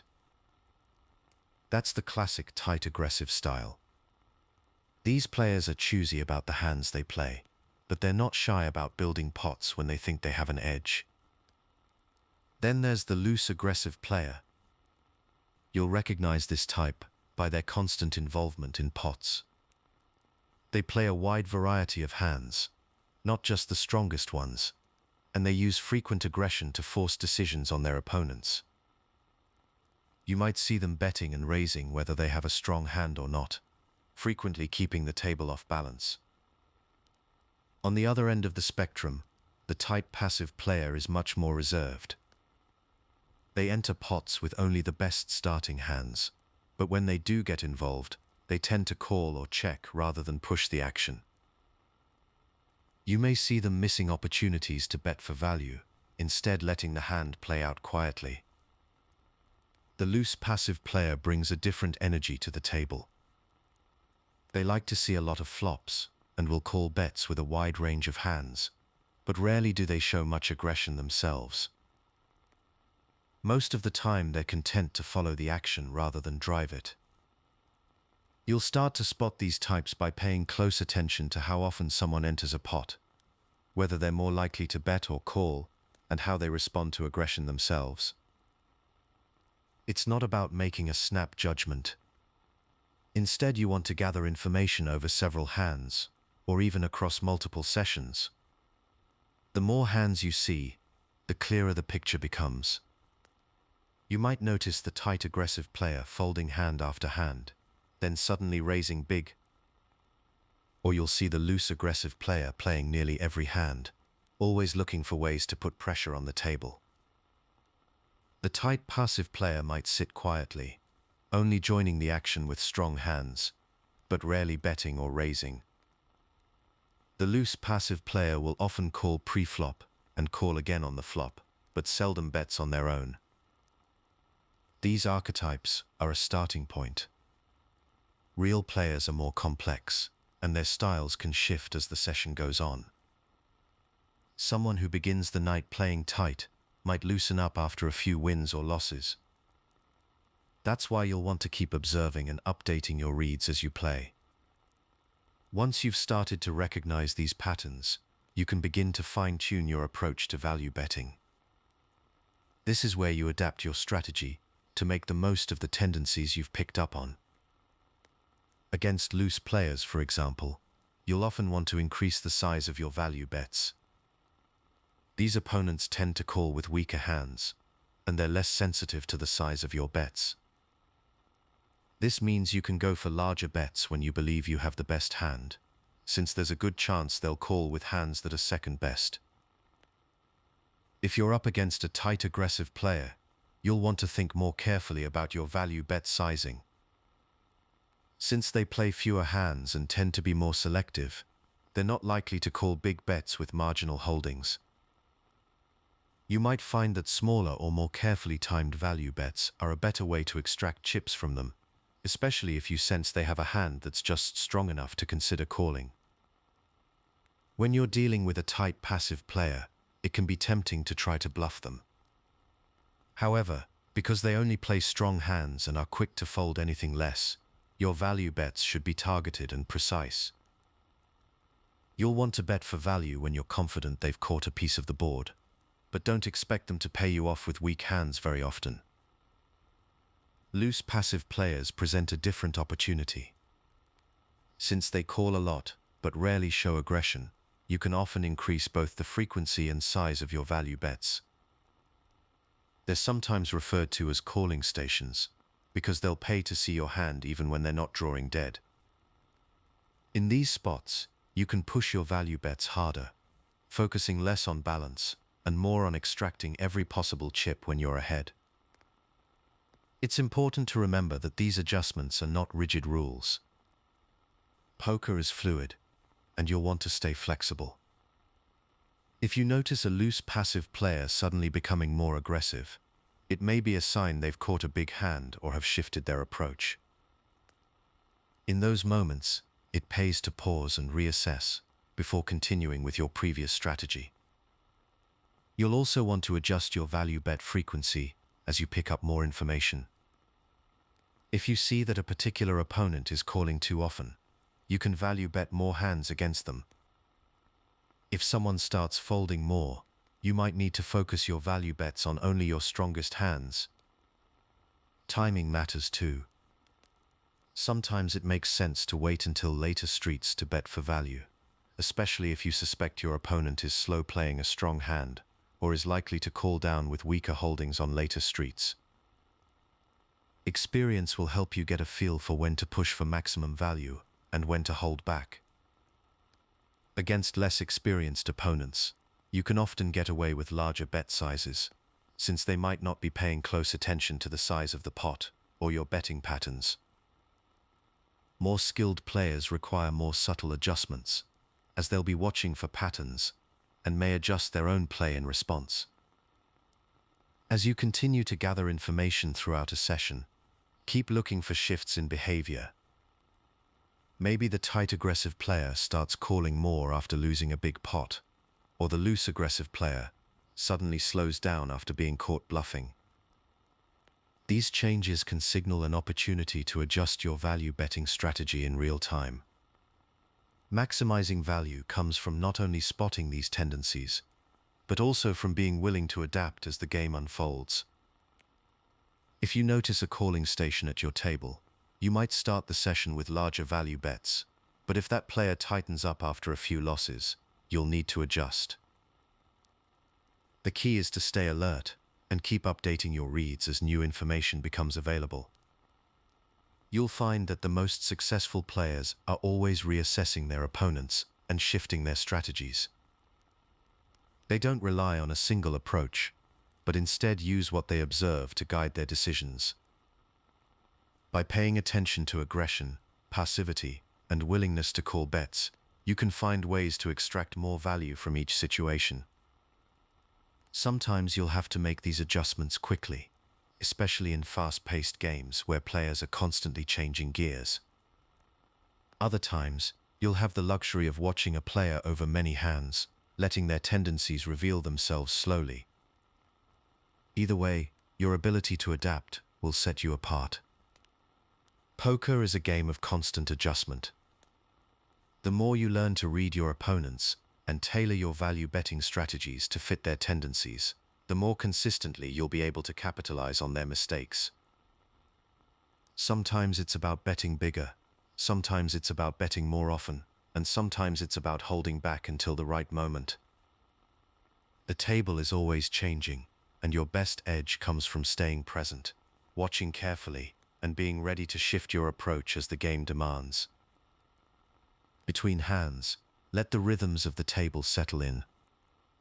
Each player is telling a story through their actions, and the more carefully you listen, the better you can shape your bets to fit the moment. Chapter 11. Value Betting in Tournaments. When you're playing a tournament, you'll notice stack sizes seem to change constantly. Sometimes you're the big stack at the table. Sometimes you're fighting to survive with fewer chips. These shifts have a huge influence on how you approach value betting. It's not just about the strength of your hand or the tendencies of your opponent. You need to be aware of your effective stack size. That means looking at the smallest stack between you and anyone else in the hand. It's the most you can possibly win or lose, no matter how many chips you actually have. Say you're sitting with a deep stack, and your opponent has only a fraction of your chips. Even if you want to bet big, the most you can win from them is what they have left. In these spots, the effective stack size is their stack, not yours. If you both have deep stacks, you can consider making larger value bets and even betting across several streets, since there's enough room for chips to move back and forth. With more chips in play, you can widen your value betting range. That means including some hands that are only marginally ahead, because there's more opportunity to get paid off by worse hands. When the stacks get shallow, you have to be careful. The stack-to-pot ratio drops, which means any post-flop bet represents a bigger portion of your remaining chips. If you make a large bet with a marginal hand, you might end up committed to the pot and unable to fold if things go wrong. In these situations, you want to narrow your value betting range to hands that are truly strong. You also want to size your value bets, so you're not putting yourself at risk of elimination unless you're very confident you're ahead. Medium stacks fall somewhere in between. You can still extract value, but you often have to be more selective about which hands you value bet and how many streets you go for. Sometimes you'll find yourself betting only once or twice instead of all 3 streets, especially if the pot gets big relative to the remaining stacks. Tournament stack sizes rarely stay the same for long. Blinds go up, players bust, and the dynamics shift. That's why you'll want to keep checking the effective stack size before you decide how to value bet. If you ignore it, you might end up risking too much with the wrong hand, or missing value by betting too small when you could have gone bigger. As tournaments move forward, the value betting landscape changes right along with the action. Early on, everyone usually has plenty of chips compared to the blinds. You'll see looser play and more players willing to call bets with weaker hands. This creates a great environment for wide value betting ranges. You can bet for value with hands that might be too thin in other situations, just because opponents are more likely to pay you off. As the tournament enters the middle stages, blinds increase and the average stack size shrinks. Players start to feel pressure. They're more likely to fold hands that might have called earlier, and you'll notice that the pots get bigger relative to stacks. Your value betting range needs to tighten up. You'll want to focus on hands that are more likely to be ahead when called. Pot control becomes more important, and you might find yourself betting smaller or checking back marginal value hands to avoid getting trapped. When you reach the late stages, things can get even more tense. Chips are precious, and the next pay jump might be right around the corner. Many players will tighten up, folding even hands that would have been easy calls earlier in the day. Value betting gets more complicated. The pots you build are often for a significant portion of your stack, and mistakes can mean elimination. You might have to pass up thin value bets, even with what looks like a strong hand, simply because your opponent's calling range is so tight. Here, survival starts to compete with chip accumulation, and you'll want to watch for signs that opponents are folding more often or only calling with monsters. Every stage brings its own set of player tendencies. In the early going, you'll see more calls and lighter showdowns. In the middle, you'll notice players start to value their stacks more, folding marginal hands and defending less often. By the late stages, it's common to see players go into a shell, only playing the very best hands, unless they're forced to gamble. If you pay attention to these patterns, you can adjust your value betting strategy to stay one step ahead. When others are calling light, you value bet wider.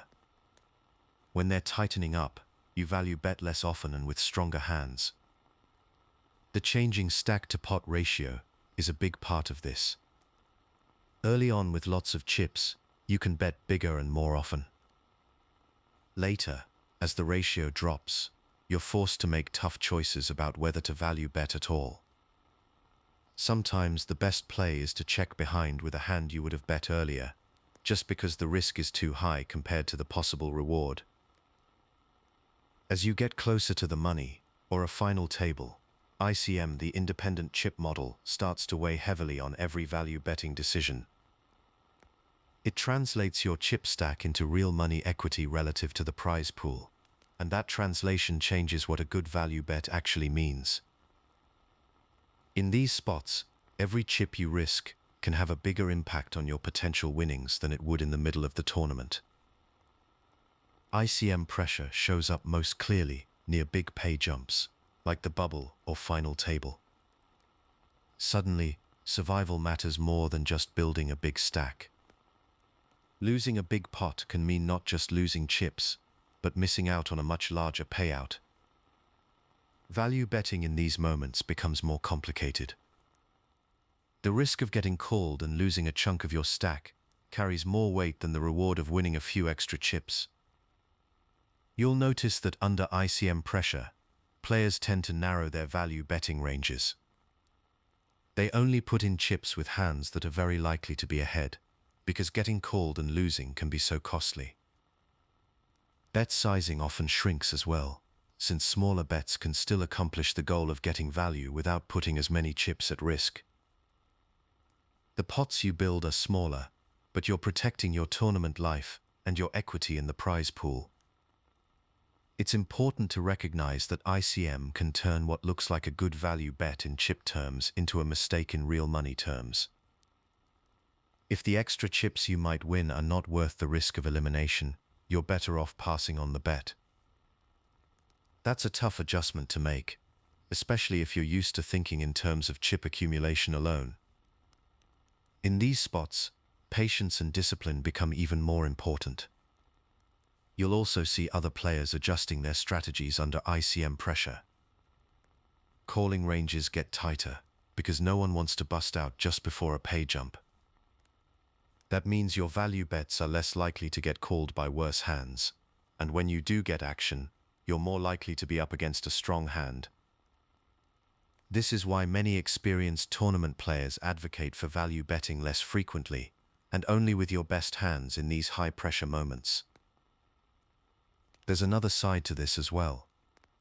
If you're one of the bigger stacks, you can sometimes take advantage of ICM pressure on others. When you value bet, shorter stacks might fold hands they would have called earlier, simply because they're protecting their tournament life.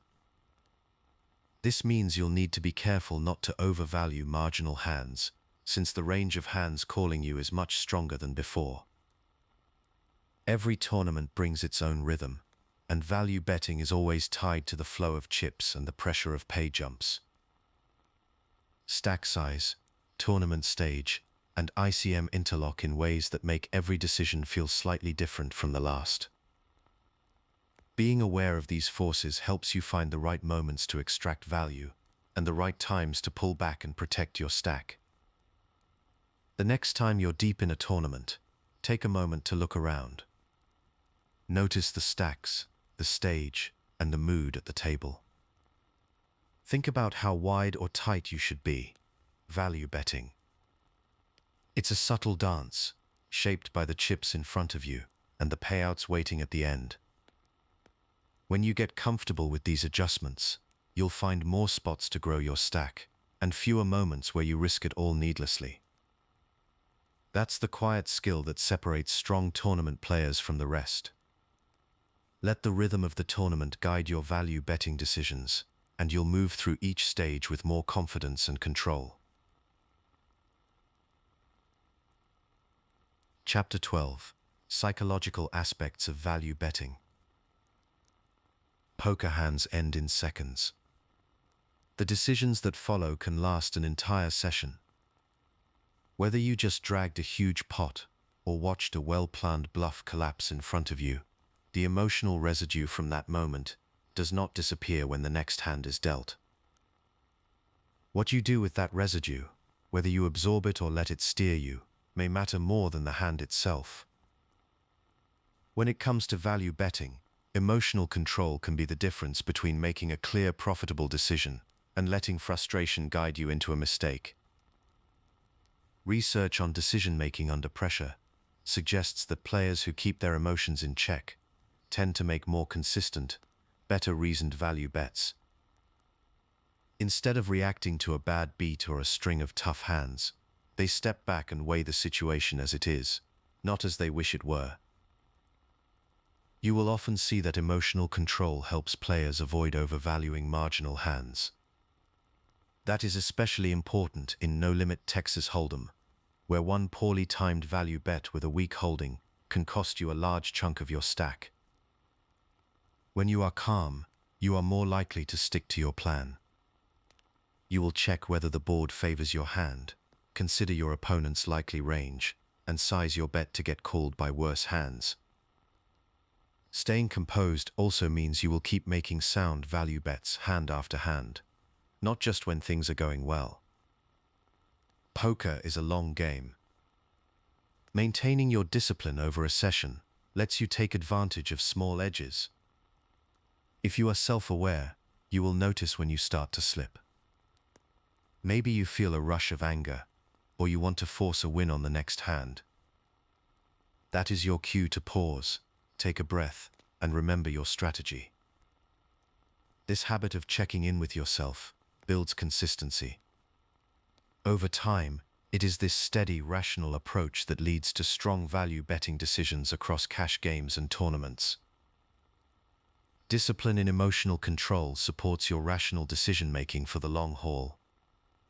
When you practice this skill, you are less likely to let one hand affect the next. This reduces the risk of making impulsive bets that do not fit the situation. Instead, you will find yourself following your value betting plan, even under pressure. As you develop this ability, each decision starts to feel a little less personal and a little more professional. Sometimes, though, even experienced players feel their emotions getting the better of them. This is what players call going on tilt. Tilt can creep in after a tough loss, a bad beat, or even after a long session where things just do not go your way. When you are on tilt, you might start betting more aggressively, chasing losses, or making value bets with hands that are not strong enough. This is when rational thinking can start to slip away. Tilt distorts your read on the situation. You might convince yourself an opponent cannot possibly hold a better hand, or chase losses with oversized bets that have no basis in the board or the range in front of you. The result is a session where your variance inflates and your edge quietly disappears. Critically, tilt does not only push you toward reckless aggression. It can just as easily make you miss a legitimate value spot entirely, because frustration narrows your focus to emotion rather than opportunity. It helps to know the signs that you are on tilt. Maybe you feel more impatient, or you find yourself playing hands faster without thinking things through. You might notice that you are betting bigger or more often than usual, even when the spot does not call for it. If you recognize these patterns, it is a good idea to pause. Give yourself a moment to breathe and reassess. Sometimes, stepping away from the table for a few hands or taking a short walk can help clear your mind. One practical habit is to sit with uncertainty rather than forcing a decision. Not every hand demands a value bet, and not every moment demands a reaction. You do not have to win every hand, and not every situation demands a value bet. By accepting that some things are out of your control, you can focus on the decisions that matter. Regular self-assessment can help too. Check in with yourself during long sessions, especially if you have just lost a big pot. If you are feeling off, it is okay to take a break. These habits build psychological resilience, allowing you to return to the table with a clear mind and a disciplined approach to value betting. Beyond your own mindset, there are ways to use psychology to make your value bets more effective. The way you present yourself at the table can shape how opponents respond to your bets. If you project confidence and maintain a steady demeanor, your value bets may appear more credible. Opponents who view you as a tight player might be more likely to fold marginal hands when you bet, increasing your fold equity. On the other hand, if you have been playing loose and aggressive, your value bets might get called more often by weaker hands. Manipulating this image through your betting patterns can help you get paid when you have a strong hand. Controlling your physical tells and bet timing can also play a role. If you always act quickly when you have a big hand, but hesitate with weaker holdings, observant opponents might pick up on this and adjust. By keeping your timing consistent and minimizing revealing gestures, you make it harder for others to read you. This keeps your value bets unpredictable and effective. Understanding your opponent's emotional states can give you another edge. Some players tend to become more risk-seeking after a big win, while others tighten up after a loss, though individual responses vary widely and are not always predictable. If you notice an opponent who just lost a tough pot, they may sometimes be less likely to call a large value bet, though some players react in the opposite direction by trying to win back losses immediately. But if someone is feeling confident after a win, they may call wider. Adjusting your value bet sizing based on these cues can help you extract more value or avoid thin spots. Psychological tactics work best when combined with solid fundamentals. You still need to consider the math, your hand strength, and your opponent's likely range. But when you add in an understanding of how people react under pressure, your value bets can become even more profitable. Observation and practice are key. Watch how your opponents respond to different bet sizes and situations. Notice when they seem frustrated, confident, or unsure. With practice, you can improve at timing your value bets for maximum impact. Confidence is important, but it should be balanced with self-control. Overconfidence can lead you to bet too thinly or ignore warning signs. The best players stay grounded, using their psychological insights to support, not override their betting strategy. They adapt to new situations and keep learning from each session. Poker is as much a game of people as it is of cards. When you develop emotional control, manage tilt, and use psychological tactics wisely, you give yourself a better chance to make consistent, rational value bets. The pressure of the table will always be there, but with practice you will find it easier to keep your focus steady. This resilience ultimately shapes not just your results, but your experience at the table. When you let each hand stand on its own, you stop carrying the weight of the last one into the next. That separation is the foundation of long-term success in poker. Chapter 13: Technology and Tools for Value Betting. After exploring the mental and emotional layers of value betting, the next frontier is in your study room rather than at the table itself. Technology has quietly reshaped how serious players prepare, and understanding the tools available can accelerate everything you have been building so far. There is a wide landscape of poker software available today. These programs are designed to help you analyze your play, spot patterns, and refine your value betting techniques in ways that were not possible a few decades ago. The most fundamental of these tools is the equity calculator. These tools let you input hands or ranges and see your expected share of the pot if the hand went to showdown right now. They work by running through all the possible card combinations to show how often your hand will win or tie against an opponent's likely holding. This kind of analysis is especially helpful in no-limit Texas Hold'em, where knowing your raw equity can make a big difference in choosing value bets that will get paid off by worse hands. Building on equity calculators, simulation software, commonly known as solvers, takes the analysis considerably deeper.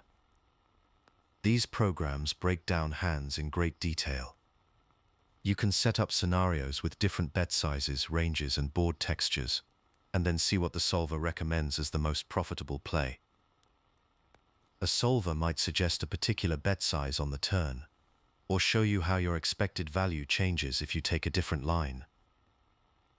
This kind of detailed study helps you understand not just what to do, but why a certain bet size might be most effective in a specific spot. Poker databases and tracking software are also key tools. They collect and organize your hand histories from online play, so you can review thousands of hands at your own pace. By tracking your own betting patterns and those of your opponents, you start to see trends that might otherwise stay hidden. Heads-up displays, which are integrated into many tracking programs for online play, overlay opponent statistics that update as hands are logged during a session. This gives you instant feedback about how often an opponent folds to bets, or how aggressively they play certain hands. For players interested in understanding risk and reward, variance calculators can simulate the swings you might experience over thousands of hands. These tools help you see how your win rate affects your bankroll over time. Expected value calculators go one step further by letting you test the profitability of different actions, such as betting or calling, based on the probabilities of different outcomes. Together, these tools can help you build a much clearer picture of how your value betting decisions add up in the long run. When you bring these technologies into your study routine, you may start to notice more profitable betting opportunities. You might find that you are missing value in certain spots, or that your opponents are making mistakes you can exploit. The key advantage of these programs is that they surface patterns across thousands of hands, far more than memory alone can reliably track. As you become more comfortable with these tools, you're likely to make more informed decisions at the table. Now let us look at how you can use technology to actually improve your value betting strategy, not just analyze past hands.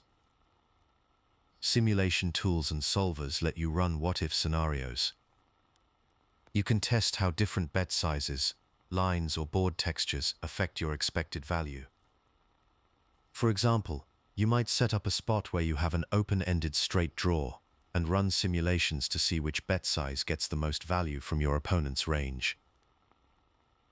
You can also use these programs to see how your opponent's likely responses change when you adjust your bet size or timing. Statistical models are another powerful feature. These models let you examine complex spots, including multi-way pots or unusual bet sizes, and visualize your expected value across many hands. By outputting charts and matrices, these tools make it easier to spot which lines are consistently profitable. You can configure preset bet sizes, such as 1/3, 1/2, 3/4, or pot size bets, and compare the expected value of each side by side. Seeing those results together makes it far easier to identify which sizing consistently outperforms the others in a given spot. Solver software often provides optimal strategies for a variety of board textures and scenarios. Over time, these simulations reveal which value betting approaches are most effective across different sessions. The more you engage with these tools, the more you may see your strategy evolve. You might begin to notice that certain bet sizes work better against specific player types, or that some lines produce higher expected value in the long run. Technology is not a one-time fix. It is a resource you can return to as you refine your game. Data analysis is at the heart of modern value betting. Collecting and reviewing hand histories lets you build a database of both your own play and your opponent's tendencies. The more hands you review, the sharper your pattern recognition becomes. You might discover, for instance, that a specific opponent folds to river bets at an unusually high frequency, or that your own check-back rate in value spots is costing you chips you should be winning. That information can guide your value betting decisions when you play against them again. Poker trackers and analysis tools generate detailed reports that show where you are making or missing value bets. These reports might highlight leaks in your own game, such as checking too often in spots where a value bet would be profitable, or reveal mistakes in your opponent's strategies. By quantifying variance and tracking standard deviation, you get a sense of how swings in your results might affect your value betting strategy over the long term. Some tools allow you to model hand ranges and visualize equity in real time, so instead of estimating how your hand performs against an opponent's range, you can see the numbers directly in front of you as the hand develops. You can see how your hand performs against an opponent's likely range, rather than relying on guesswork or intuition alone. Tournament players can use variance simulators to predict the range of possible financial results based on their return on investment and tournament field sizes. This helps set realistic expectations and shows how value betting profitability can shift over a series of events. As you spend more time with these tools, you will start to see value betting as an ongoing process of refinement. Every session, every hand, and every analysis adds a little more to your understanding. The landscape of poker technology keeps changing, and players who engage with new tools tend to find more opportunities to refine their edge over time. Take your time exploring what these programs can show you. The insights you find today might lead to more profitable value bets tomorrow. Chapter 14: Common Value Betting Mistakes. Value betting mistakes rarely announce themselves. They slip in quietly, repeat themselves across hundreds of hands, and quietly drain profits before most players even notice something is wrong. One of the most frequent problems comes from betting without a clear purpose. If you do not know whether you want your opponent to call or fold, your value bet can backfire. Sometimes people fire a bet, hoping for both outcomes at once. That usually means the spot was not evaluated closely enough. Another major pitfall happens when players misread their opponent's likely range. In no-limit Texas Hold'em, this can lead to value betting into stronger hands more often than you expect. If you put an opponent on too many weak hands or miss signs that they are stronger than usual, your value bet becomes a gift. Over many hands, this habit reduces your win rate and can eat up profits you worked hard to earn. Bet sizing is another area where mistakes creep in. If you size your value bets too large, you can scare away all the hands you actually beat. Too small, and you let your opponent call with a wide range, sometimes including hands that should have folded. There is a sweet spot where your bet is big enough to extract value, but not so big that only better hands continue. Finding that balance takes practice and careful attention. Board texture is another piece that often gets overlooked. Some players fail to notice when the board has changed in a way that makes their hand less valuable. If you do not adjust your value betting to match the current board, you might bet into a situation where your opponent is more likely to have improved. On the other hand, missing opportunities to value bet on safe boards leaves money behind. Over many sessions, these small errors can add up to a meaningful loss of edge. There is also the issue of missing thin value bets. Many players get comfortable value betting only strong hands, like top pair or better. They skip value bets with hands like second pair or ace high. In no-limit Texas Hold'em, these thin spots can be profitable, especially against opponents who call too loosely. If you rarely value bet with your marginal hands, you risk giving up a steady stream of small pots that could have gone your way. Over time, that steady drip can make a big difference in your results. All these mistakes, betting without purpose, range misjudgments, poor sizing, ignoring board texture, and missing thin value, have a common thread. They each erode your profitability in small but persistent ways. In both live and online games, these leaks can be hard to spot in the moment. But if left unchecked, they can reduce your long-term success and shrink the edge you hold over your opponents. The key is to stay aware and keep these traps on your radar, so you can spot them before they cost you too much. Spotting incorrect value betting during play is not always obvious, but there are signs you can look for.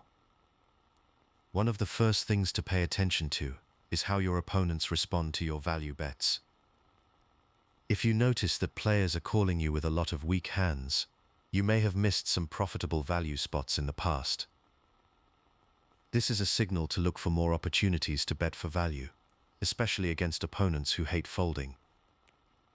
On the other hand, if you see your value bets getting folded to almost every time, that is a warning sign.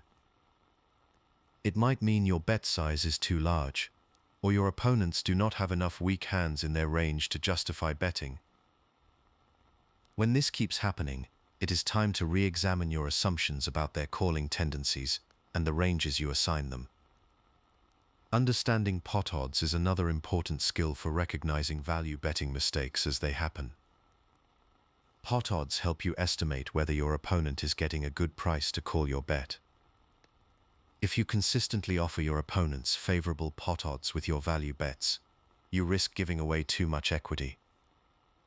In multi-street situations, you also need to consider implied odds, because your opponent may call now planning to win a bigger pot later if they improve. Assessing your hand strength against your opponent's likely calling range is a skill that takes time to develop. If you are value betting too thinly into opponents who only call with strong hands, you will often run into trouble. Conversely, if you underestimate how wide their calling range is and miss value bets, you leave money on the table. Watch for patterns in how your opponents react to different bet sizes and board textures. These observations can help you tune your value betting decisions in real time. Sometimes you will see an opponent raise after you make a thin value bet. This can be a signal worth examining, as it may suggest their range is stronger than you initially assigned, though it is always worth considering whether they are capable of raising as a bluff in that spot. When this happens, it is a good moment to pause and reassess. Ask yourself if you overlooked something in their range, or if the board changed in a way that made your hand weaker than you realized. Game dynamics are always changing. Players adjust to your tendencies, and the flow of the game shifts as stacks get deeper or shorter. Staying alert for these changes is essential. If you keep making the same value bets without noticing how your opponents are adapting, you will repeat the same mistakes. This is why it is important to remain flexible and willing to adjust your approach as new information comes in. Continual assessment is what separates average players from those who steadily improve. If you can spot the signs of incorrect value betting as they happen, you can make small course adjustments before the mistakes become costly. This habit of checking in with yourself during play keeps you on track and helps you avoid falling into autopilot mode. Correcting value betting mistakes is a gradual process. One of the most effective starting points is reviewing past hands away from the table, where the pressure is off and patterns become easier to spot. Maybe you notice that your value bets are too small on the river, or that you avoid thin value spots in certain situations. These insights give you specific areas to target for improvement. Getting feedback from more experienced players is another valuable step. Sometimes you will have blind spots in your thinking that are tough to catch on your own. Sharing hand histories with others and asking for their perspective can reveal errors you might have missed. This outside input can help you see your value betting decisions from a new angle and refine your approach. Practice is the next piece. Making adjustments in a controlled environment, like low-stakes games or training software, lets you experiment without risking too much. You can try out new bet sizes or value bet thinner than usual and observe how opponents respond. Over time, this practice builds confidence and develops your ability to spot value betting opportunities in real games. Discipline in value betting comes from setting clear goals before you act. When you decide to bet, know exactly why you are betting and what you hope to achieve. Are you betting for value because you think worse hands will call, or are you trying to force a fold? If you are not sure, it is worth taking a moment to clarify your thinking before you put chips in the pot. Self-assessment is an ongoing process. After each session, take a few minutes to think about your value betting spots. Did you hit the right bet sizes? Did you miss any thin value opportunities?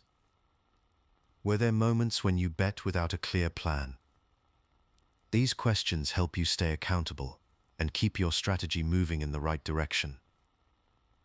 Adjusting your bet sizing based on session reviews is one practical way to fix value betting leaks.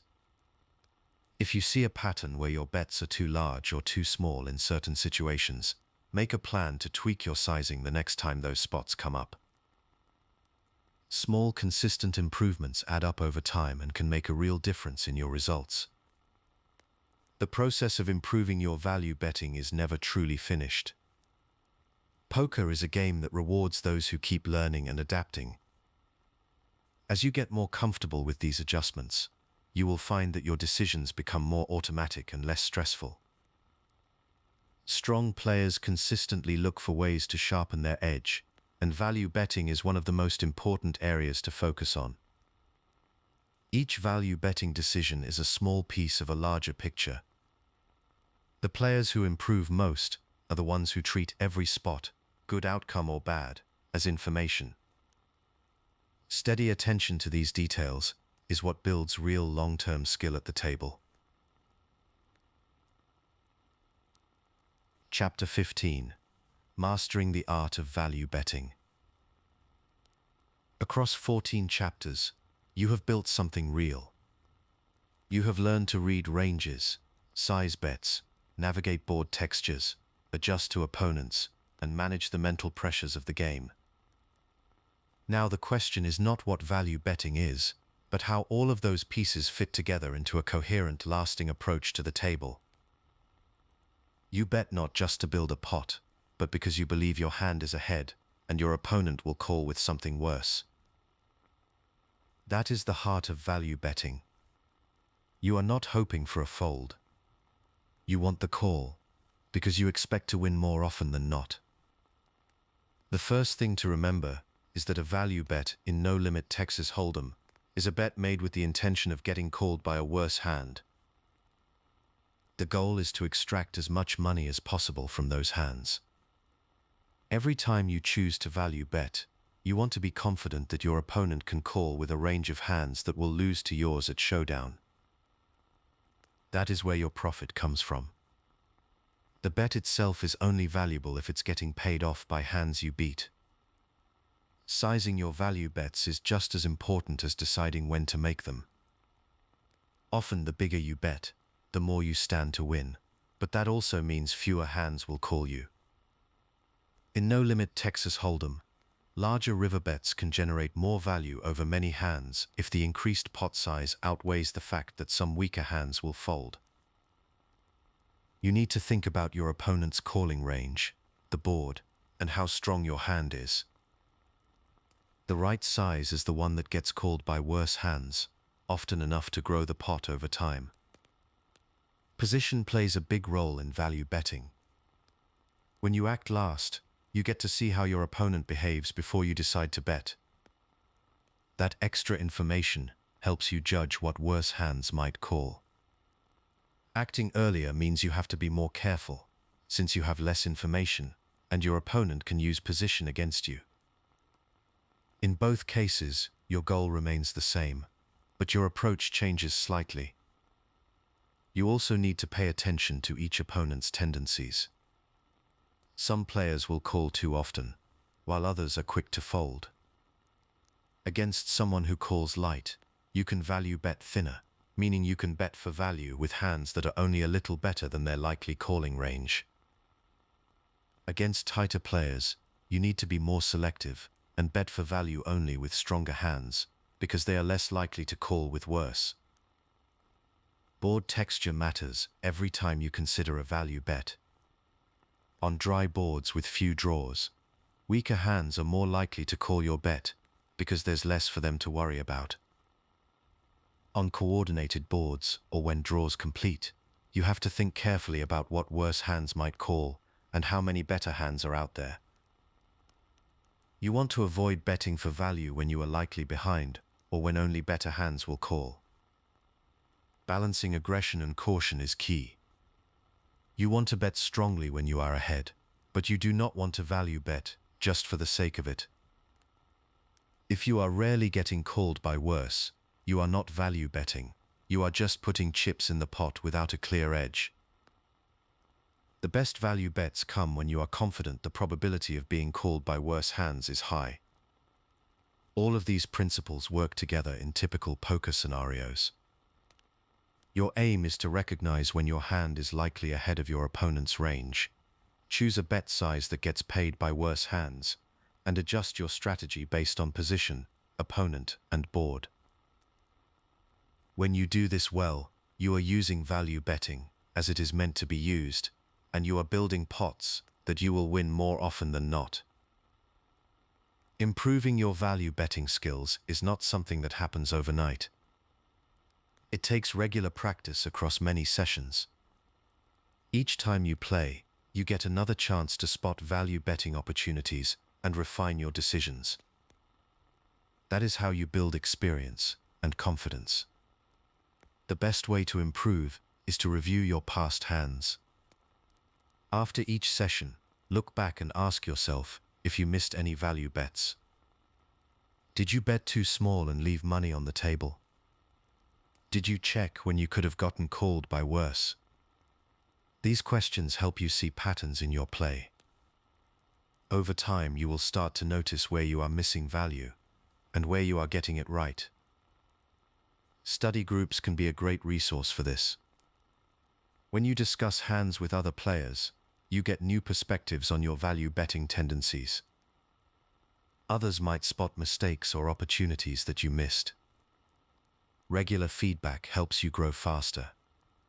Sometimes, just explaining your thought process out loud makes you realize where you could improve. Coaching is another way to speed up your progress. An experienced player can help you break down hands and identify areas for growth. They can point out when your value bets are too thin, or when you are missing spots to build the pot. Having someone guide you through the process makes it easier to develop good habits. Poker software tools are also useful. They let you simulate hands, ranges, and bet sizing in all sorts of no-limit Texas Hold'em scenarios. You can see how your hand's equity stacks up against different calling ranges. Equity is your share of the pot over the long run, based on the probability that your hand will win or tie at showdown. By studying these simulations, you get a better sense of when your value bets are profitable. Make it a habit to review hand histories regularly. This helps you spot recurring mistakes and track your progress. Maybe you are value betting too often in certain spots, or not enough in others.